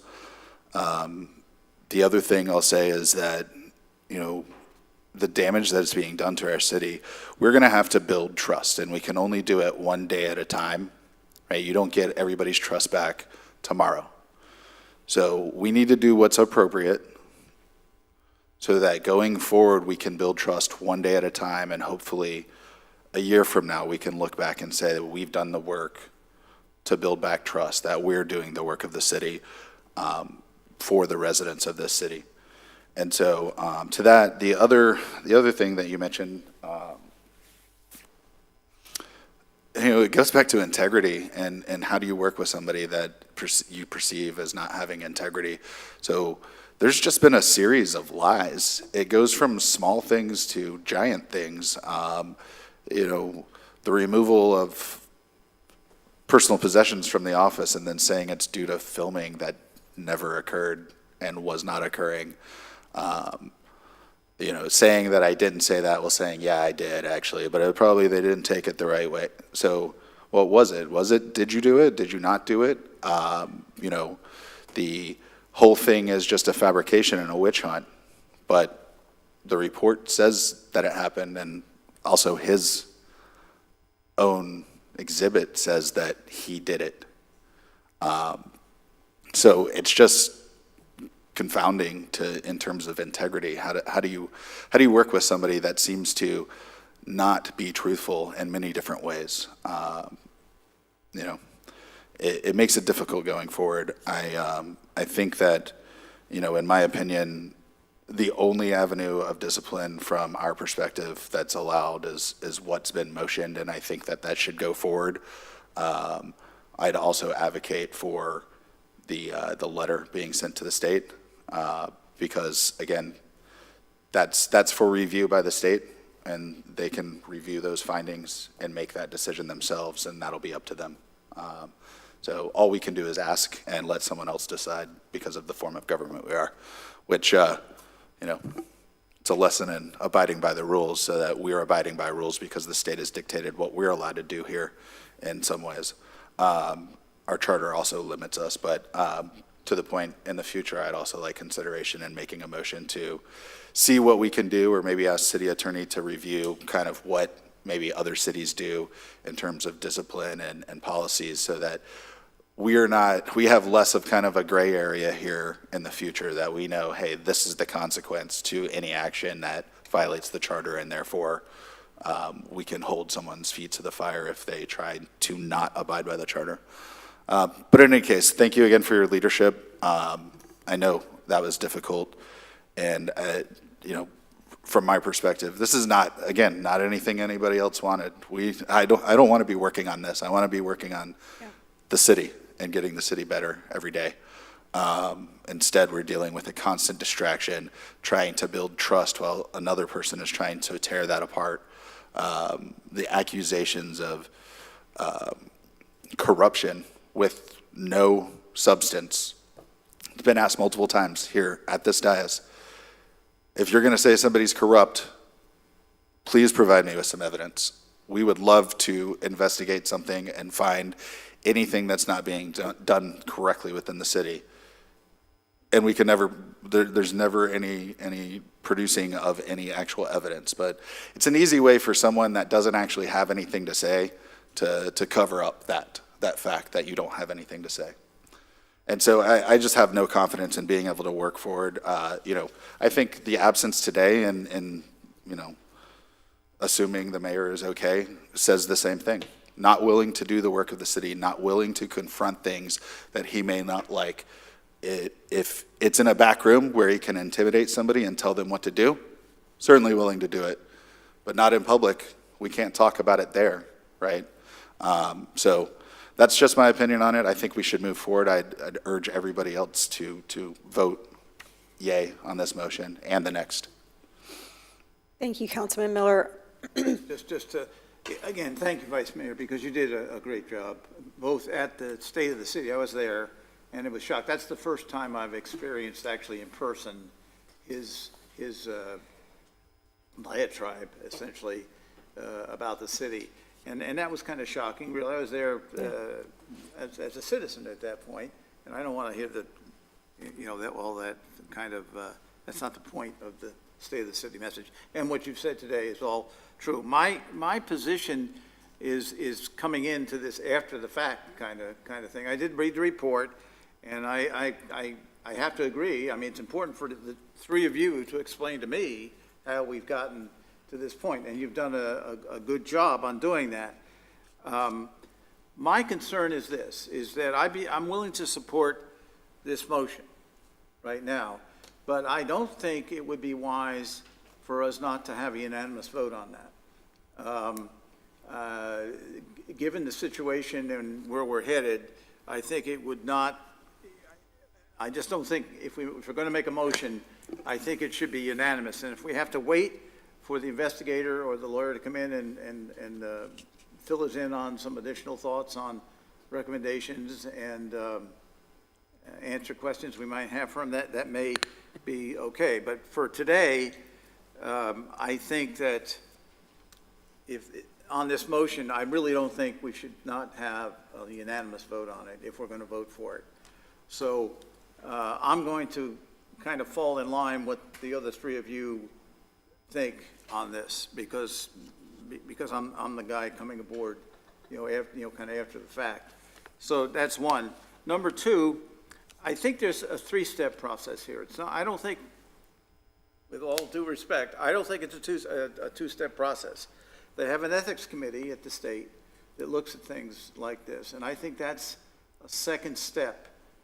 Say after we did this first motion, I think the second step with that would be to go to the ethics committee, and they will have the resources to look at the precedent on this kind of action and what's been done.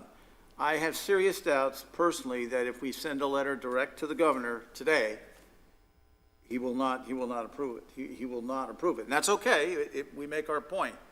But I do think for the long run, if we're going to be effective with the mayor, and based on what he's done, I would think it's a three-step process. And I also feel strongly that if we can't get a unanimous vote, given what you've said, then I have a little problem with that. So I'm kind of deferring to the three of you on that right now. So those are my thoughts right now. They may not be everything that you guys are thinking, but that's where I am right now. No, I appreciate that. I think that that's probably a good perspective coming in a little bit fresher. We've all kind of been in this. And from my perspective too, we've all been kind of enduring, I think, exercising a pretty good amount of restraint, knowing that there are lies that are being put forward and not really saying anything until the investigation came out. So I actually commend Councilman Miller and Councilman Gambaro for knowing that there are misrepresentations and lies that have Weekly.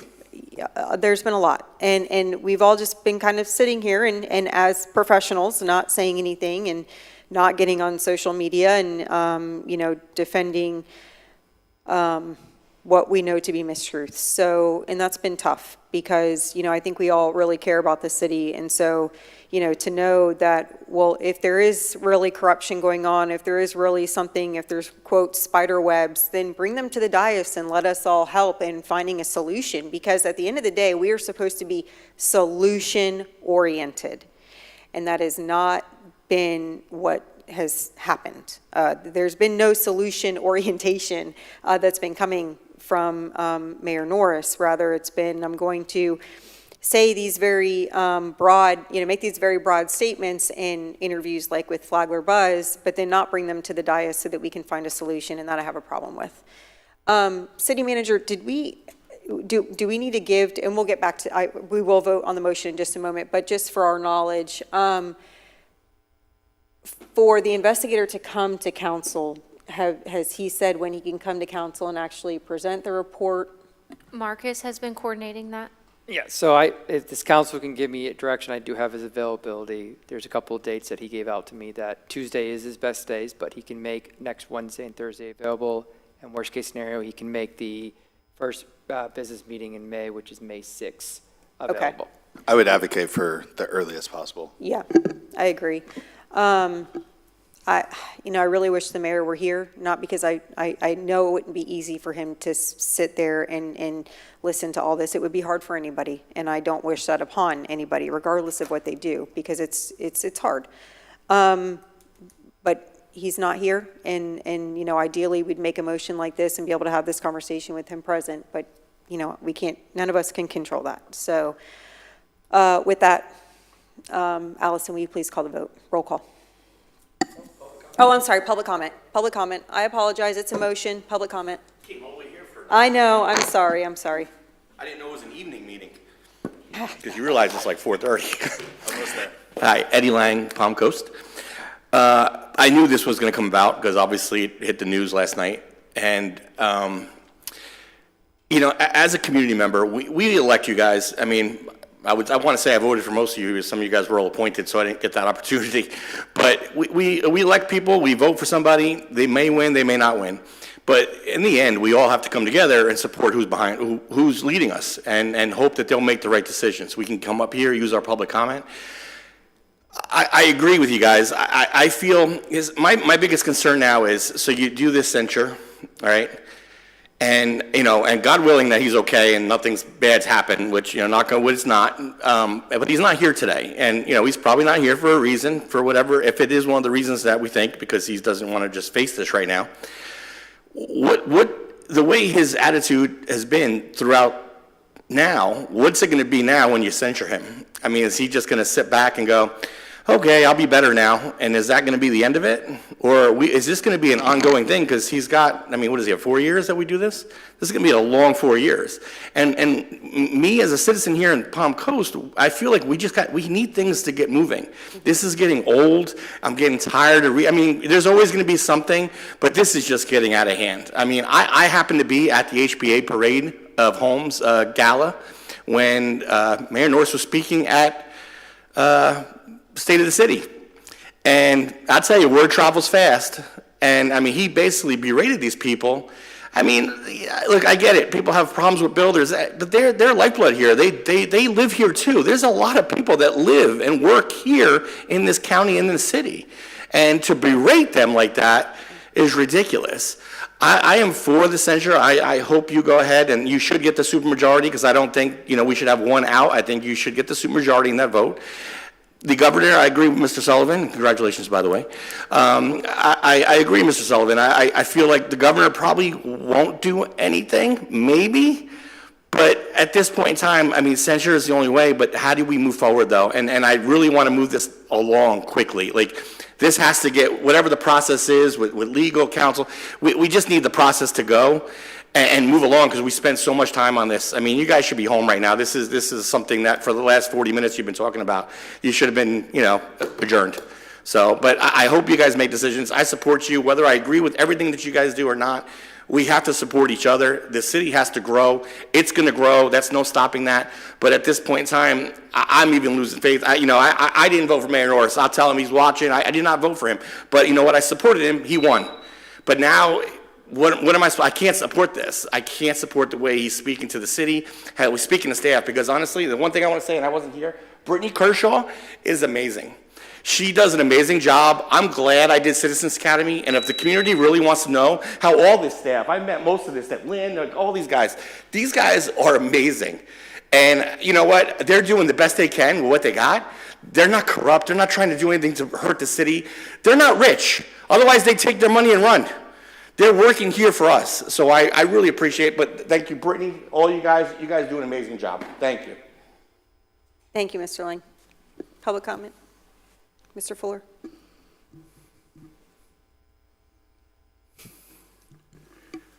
Ed Fuller, Palm Coast. This truly is a sad day. It's a tragedy. But I do want to take the time, and Ms. Johnston, I'm going to try to get through this. You have integrity, character, and the motivation you have shown this council, this city, this county, and this country is remarkable. If you're looking for leadership, ladies and gentlemen, you don't need to look any further.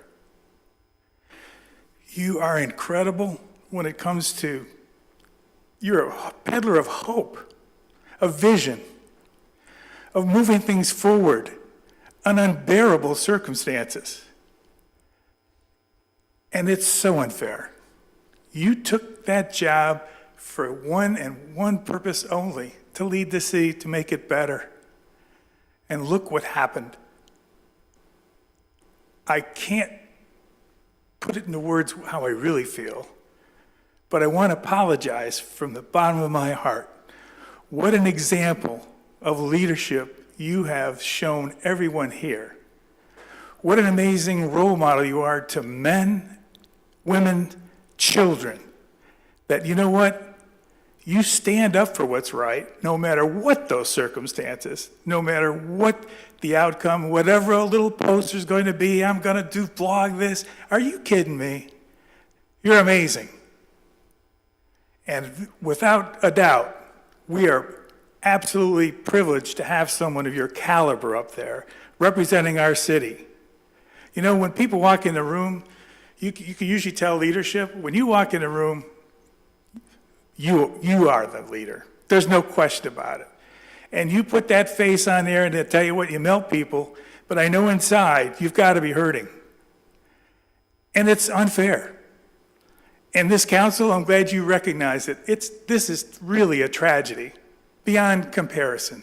It truly is, for everyone. And for you to stand there, you're not the captain of the ship. You are the admiral of this ship. Command and control, you've got it. And I want to thank you and apologize again. And I pray for you to get through with this. And when your children look back at this time in your life, my mommy stood tall. She stood up for the things that are right and what she taught us. And I talked to your mom, and she says the same thing about you. So that fruit did not fall far from that tree. So God bless you. God bless you, council. This is very difficult. This is a very sad day. And thank you very much. I appreciate it. Thank you, Lauren Johnson. Thank you for your comment. Mr. Davis? Somebody left their glasses.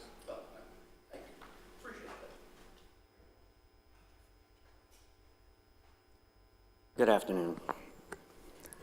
Mr. Miller, I appreciate you bringing up accountability. That's what we need in this city. I mean, I'm not going to sit here and talk about a man that's not here because that's not in my blood. I'm just not going to do that. It's funny on the list of people in that report, because I read the same report as you did. This is all about westward expansion. The same names that are in the westward expansion are all in this report. That's odd to me. The appointed guy over here keeps dividing this. You three were in unison. Y'all were making difficult decisions. I don't know what their agenda is by appointing these people, but I guess y'all want to remove the mayor and now appoint a new mayor, make Ms. Johnston the city manager. I just don't understand how all this is happening right in front of my eyes, because it makes no sense.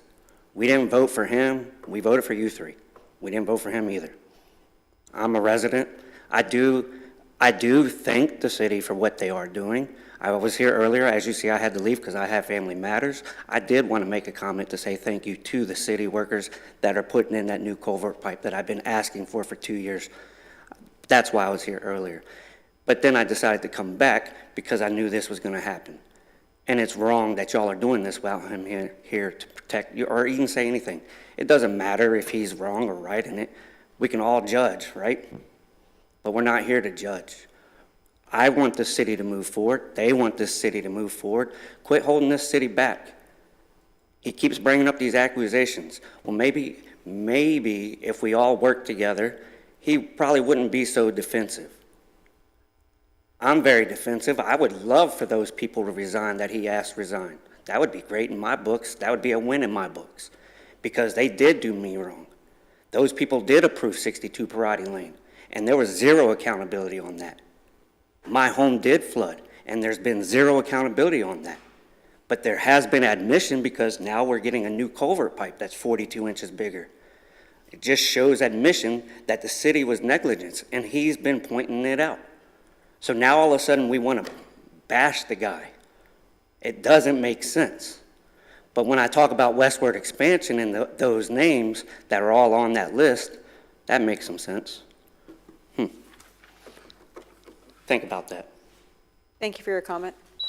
Any more public comment? Okay, we'll bring it back to the dais. Any response to public comment? Yeah, just to reply to Mr. Davis. So, one, I think we're kind of extrapolating some stuff out there that's probably, you can draw whatever conclusions you want, but I don't think they're correct in that everything is about the westward expansion. Another thing that you pointed out was we shouldn't be bashing a guy that's not here. His job is to be here and he chose not to. That says all it needs to be said. He could be here rebutting this, talking about it. He's not. He chose to, right? If someone accused you of something and you had to show up at work and you had to show up to work the next day and you just decided to not go, it would say something about you, right? Then the other thing is talking about, you know, there's some sort of, the insinuation is that there's a conspiracy, right, regarding the westward expansion. Again, these issues are about what the mayor did, what he actually did, which on multiple occasions was a violation of the charter. It's not about any policy. And again, we've cited examples of other people having very similar policy positions and none of this ever happening. So just kind of continuing to say there's this conspiracy, but I have no actual proof. This is exactly what we're talking about. It's furthering this distrust and thought process that there's this vast conspiracy. There is no conspiracy. There's a bunch of people that were wronged by the mayor. He broke the charter on multiple occasions. That was found in these findings. A third-party lawyer that has nothing to do with this city interviewed all these people. That's the conclusions they came to, right? I didn't write it. Nobody up here wrote it. Nobody from city wrote it. That's the conclusion they came to. I don't think anybody that has any conversations with Mayor Norris could ever really come to the conclusion that he was not capable of using coarse and profane language. I've witnessed him do it several times. He did it during his campaign. It's not out of character, and I find it to be very credible. So my point is that I think kind of standing in this like vague conspiracy only furthers those things when we're talking about let's do something moving forward for the city where we can serve the residents better. These things are not based on fact. What's based on fact are the findings of this report, which is the mayor violating the charter, the mayor acting unprofessionally, the mayor violating ethics codes, the mayor not showing up to work. Those are all things that are fact, right? To your point about your road, I'm very happy that we're getting to a point to where we can assist you and make sure that, you don't experience those same problems you had before.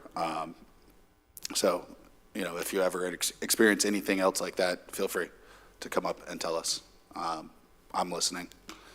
So we've worked towards this. I've been here for 5 months, right? And so we've worked towards this. The mayor's not the only person that's advocated for you, okay? No.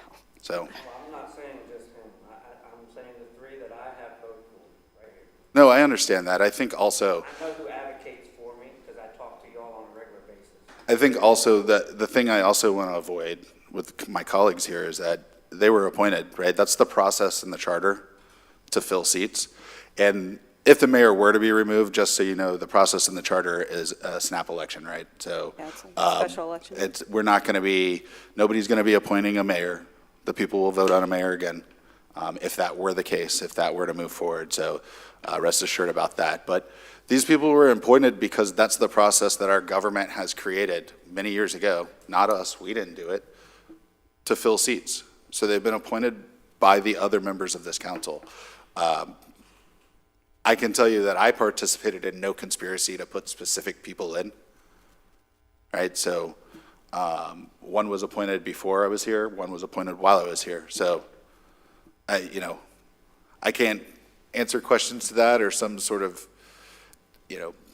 plot or whatever, but I didn't participate in any plot. And I think continuing to talk about stuff as if there is one is only damaging. It doesn't help us move forward and get things done.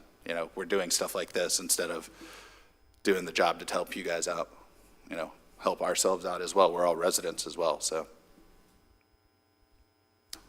Thank you. Any other response to public comment? No? Okay. I will just say that, it was during the comp plan process, and this is directly, and Mr. Davis, it's not just you that mentioned the westward expansion. I've seen it all over social media for the past several weeks.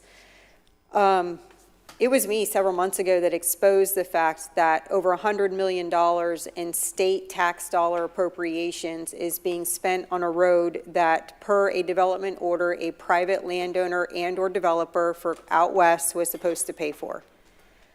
After exposing that, I wasn't on the receiving end of what the mayor has called, quote, trumped up HR charges. So for there to be a continued narrative that this report and these allegations were, quote, trumped up because he has spoken out about the westward expansion is completely unfounded. And I think it is very important that we all operate from a base of truth and fact when it comes to running this city.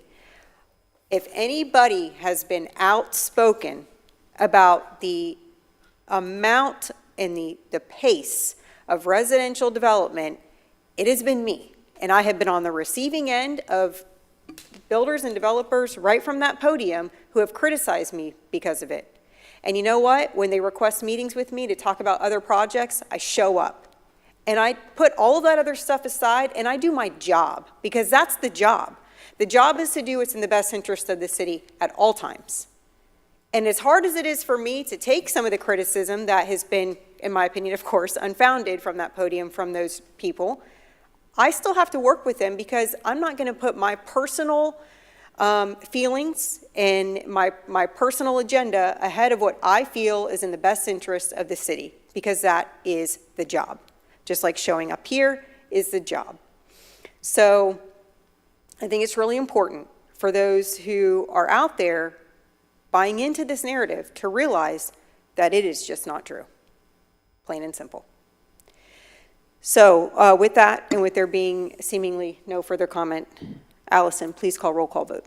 Of course. Councilmember Gumbaro? Yes. Councilmember Miller? Yes. Councilmember Sullivan? Yes. And Vice Mayor Pontieri? Yes. The motion passes unanimously. Vice Mayor, if I may, I'd like to make just a couple points here.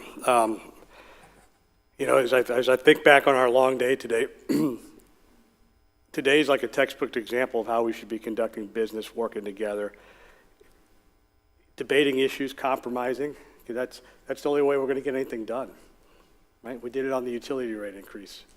Hard decision to make. And so thanks for your leadership in leading us through that. Councilman Sullivan, I hear you on maybe a middle ground. And I think it is important that we have a unanimous vote.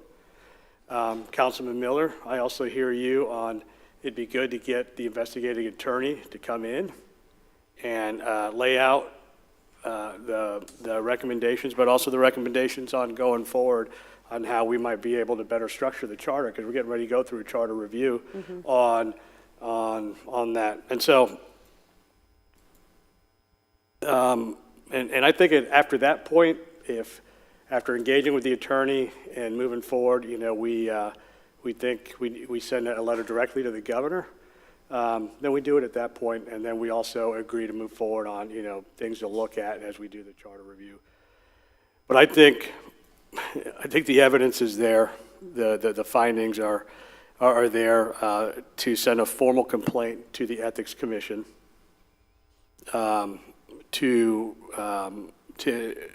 for them to look into the malfeasance of Mayor Mike Norris. And so in an effort to stand united as we take this position, I mean, we've all expressed our frustrations and disappointment and, you know, sadness in regards to all the actions that have been captured in the investigation. I'm happy to move to a middle step, have the attorney come here, lay out you know, the recommendations, because really going to the governor is kind of the nuclear option, right? And so, and then not only that, let's get past this, but what do we do, you know, going forward? So, so my updated motion, and thank you, Commissioner Sullivan, you know, I think it's important that we have a united front, is that this council file a former ethics complaint against the mayor for malfeasance. And it's sent to the Ethics Commission for review while we await the formal presentation from the investigator, and to look at future options, but also to decide whether or not we finalize the letter to the mayor, to the governor. So that's my motion. Do we have a second? Second. Any discussion? Yeah, so I think this is a good middle ground. I think that, one, it's clear in the findings that the investigator says that these findings rise to the level of malfeasance, which is defined in the charter and the non-interference clause. So violating that non-interference clause is malfeasance according to the charter and should be referred to state statute defining that in ethics, which is how you get to this point and referring to the Ethics Commission under malfeasance. So I think everything there is appropriate, right? These are the things that have been found. These are the things that have been done, and we're just asking for the Ethics Committee to review them and provide, something back. I just want to say, you know that the Ethics Committee can bring fines, financial. Yeah, there's all sorts of things that they have at their ability that we That's don't. another thing that can happen because they go in this route. And that may hit home, too. Yeah, I mean, to me, you're referring it to an outside body. They have, they have their rules and standards that they abide by, and they do this for a living, right? So,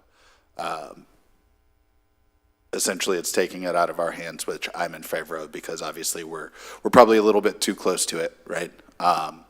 And so, I'd prefer for any of these actions to come from some other governing body, because they're the ones reviewing it, because then it removes that action from us, and it's a third party that's looking at it objectively. I'm not saying that we won't eventually send a letter, but if you have the backing, if the Ethics Committee, agrees with our position. Yeah, Then when no, it I goes got to the that. governor, it's a lot stronger because his staff essentially has already. Yeah, my understanding is that I think their findings are generally, if there's something that rises to that level, they would probably directly inform the governor as They well. might, yeah, I'm just saying. It would just be a letter would probably also bolster that. But so, once we get to that point, we can work on that. But I agree, I think it's an appropriate response at this point, because of the things that I outlined, because non-interference is clearly defined as malfeasance. Malfeasance is a violation of ethics statutes in the state of Florida. The Ethics Committee is those who review that and then determine appropriate action after that. So I think all of this is appropriate based on the information that we have. Any further comment? Ma'am? Public comment? Seeing no public comment. Allison, roll call vote, please. Councilmember Gambaro, Yes. Councilmember Miller, Yes. Councilmember Sullivan, Yes, and Vice Mayor Panieri. Yes. Motion passes unanimously. All right, thank you. Any further comment for today from council members? Okay, I just do want to say, this is not easy. And I appreciate everybody up here being very candid. It may not seem like, well, you never know if it's going to be popular or not. But I do think that we've taken action that's been deliberative and that I believe is the right course of action. So I want to commend all of you for having the courage to take these necessary steps, even though they are very difficult. This is not what any of us wanted to wake up and do, I don't think. With that, anything from our city attorney? Yes, thank you. So I've been in contact with the investigator, you guys were talking. So he does have open dates of April 30th and May 1st, so I will work with the calendars to we get that scheduled. Yeah, I think we're all in agreement that sooner rather than later is probably best. I'll be flexible. Even if I have stuff, I'll move it. Yeah, me too. Yeah, anything else? Marcus? No, okay. City manager, sorry. Yes, thank you, Vice Mayor. I just wanted to bring up Chief Berryhill. Our fire danger is getting rather intense. Yeah. We're hitting the peak warning, so Chief, can you please give us an update? Yes, thank you, City Manager. Good afternoon, Vice Mayor and Council. Fire Chief Kyle Berryhill, Palm Coast Fire Department. I just want to give you a brief update. We've been in contact with both our partners with the Florida Forest Service and the other fire chiefs and Jonathan Lord, the emergency manager in the county. In the state of Florida, we've experienced some pretty extreme wildfire conditions this year so far. And in Flagler County, we've kind of been on the northernmost edge. of that. The Keacham Byram Drought Index, or the KBDI, measures the moisture content in the soil. 800 is a drought-like or desert-like conditions, and 0 is swampy. So we are approaching 500. We're at 489 today. And at that threshold, we begin to consider some things in the county. And so I'm anticipating that we're going to be issuing together a countywide burn ban beginning tomorrow. That doesn't necessarily apply to things that are restricted to other agencies outside of, the municipal and county levels. But that would say that it would be illegal to throw a cigarette butt out the window or to do fireworks in certain situations and several other things, or to walk away from outdoor cooking. So we're anticipating that. But we would like you and our residents to know is that as we're approaching this season in the fire department, we have some potential operational actions that we take as we see things in addition to the drought levels going up. Part of that is being in contact with our utility department to make sure that we have an adequate water supply to protect our citizens. But also, there's some things that residents can do, like just general policing of their grounds, ensuring that they're not doing things like storing their grill underneath their soffit, some things of that nature, creating defensible space. We're going to have some more in our social media channels over the next several days, and so we'll ask that you'll continue to point our residents to that. And so we're not in the mode to where we need to be alarmed today, but we are in a great time for us to ensure that our plan is prepared for our individuals and as a community. And so to this council and to the city manager, we do have a good plan in the fire department and great partners in Flagler Beach and Flagler County and the Florida Forest Service. And the statewide as our participate in the statewide emergency response plan. And so we are preparing for those kind of things, and you're going to be seeing more of that from us. It appears that we don't have any rain in our forecast for the next 10 days. So we're looking towards that, but the mission of the Palm Coast Fire Department, I think part of why we have a city 25 years ago is that it's our mission to not ever have another conflagration like we had in 1988, so we're working hard to continue that. Any questions? Yes, Chief. So I mentioned it to the city manager, but I think I saw on social media there was a empty lot the other evening, or was that? It was like early morning.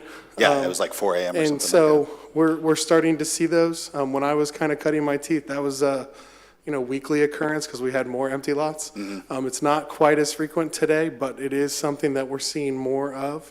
So I would just ask that our community be mindful of their activities. The fires that we've had in Flagler County have almost all been related, or many have been related to folks that were doing some kind of burning activity that human got away interaction. from them. Yes, sir. And that's a frequent cause, but also lightning and some of those other things are causes as well, where we park our vehicles.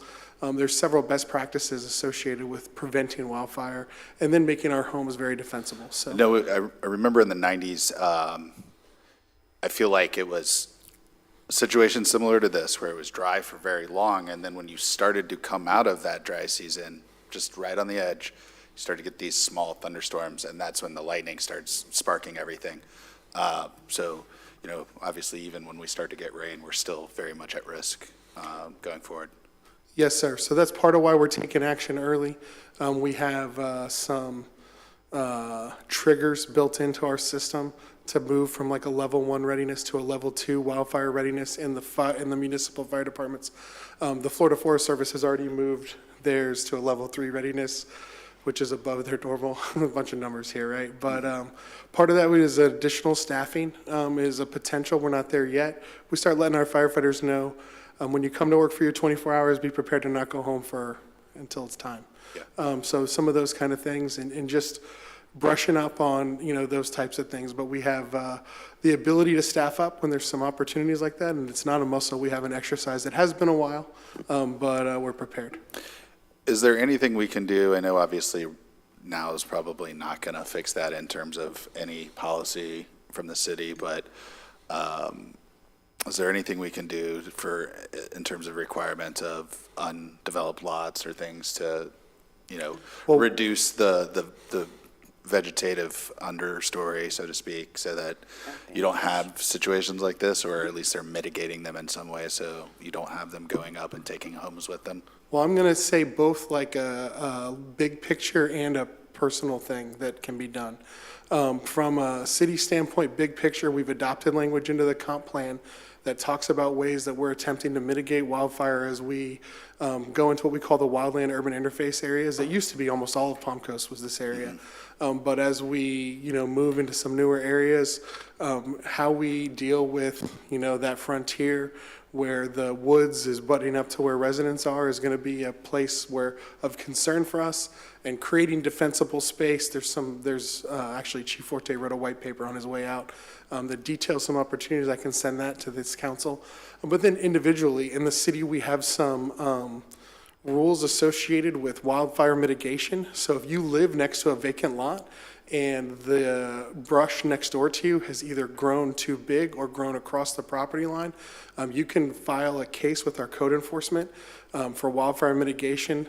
It's not a this happens tomorrow process, but there are definitely several instances all the time where we notify the landowner, they do nothing, and then code enforcement creates an opportunity for someone to go out and do mitigation to create an appropriate buffer between that vacant lot and the home, and then that homeowner is billed, I believe, on their ad valorem tax bill. And then individually, things like cleaning your gutters. It's not intuitive, but our roofs are not going to be a place where an ember would, necessarily catch. But if we have a bunch of pine straw in our gutters, that is, right? And so those kind of things, we'll include those type of feedback in our best practices that we're going to be sending out over the next few days. Thank you.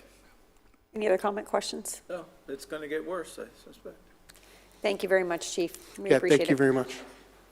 So just as Chief indicated, he's working very closely with our utility department. Our utility department is also doing some proactive measures by calling some homes where we're seeing high usage in their bill cycle. So whether that's asking them to reduce their watering schedule on their lawns, just so that we have the capacity for water pressure or water in the system. We did hit 12.1 million gallons per day over the weekend in water, and that is extremely high. But, as you recall through your utility rate process, dry weather gives us lots of capacity in the wastewater system, but hinders the water capacity. So just wanted to have some food for thought that we are working through those challenges over these next couple of weeks. And then just call to your attention your schedule. Thursday is the city manager interviews, and then on Saturday is the Tunnels to Towers 5K run walk. So look forward to seeing you there, and that concludes my comments. Thank you, City Manager. Do we have a motion to adjourn? Move to adjourn. We are adjourned.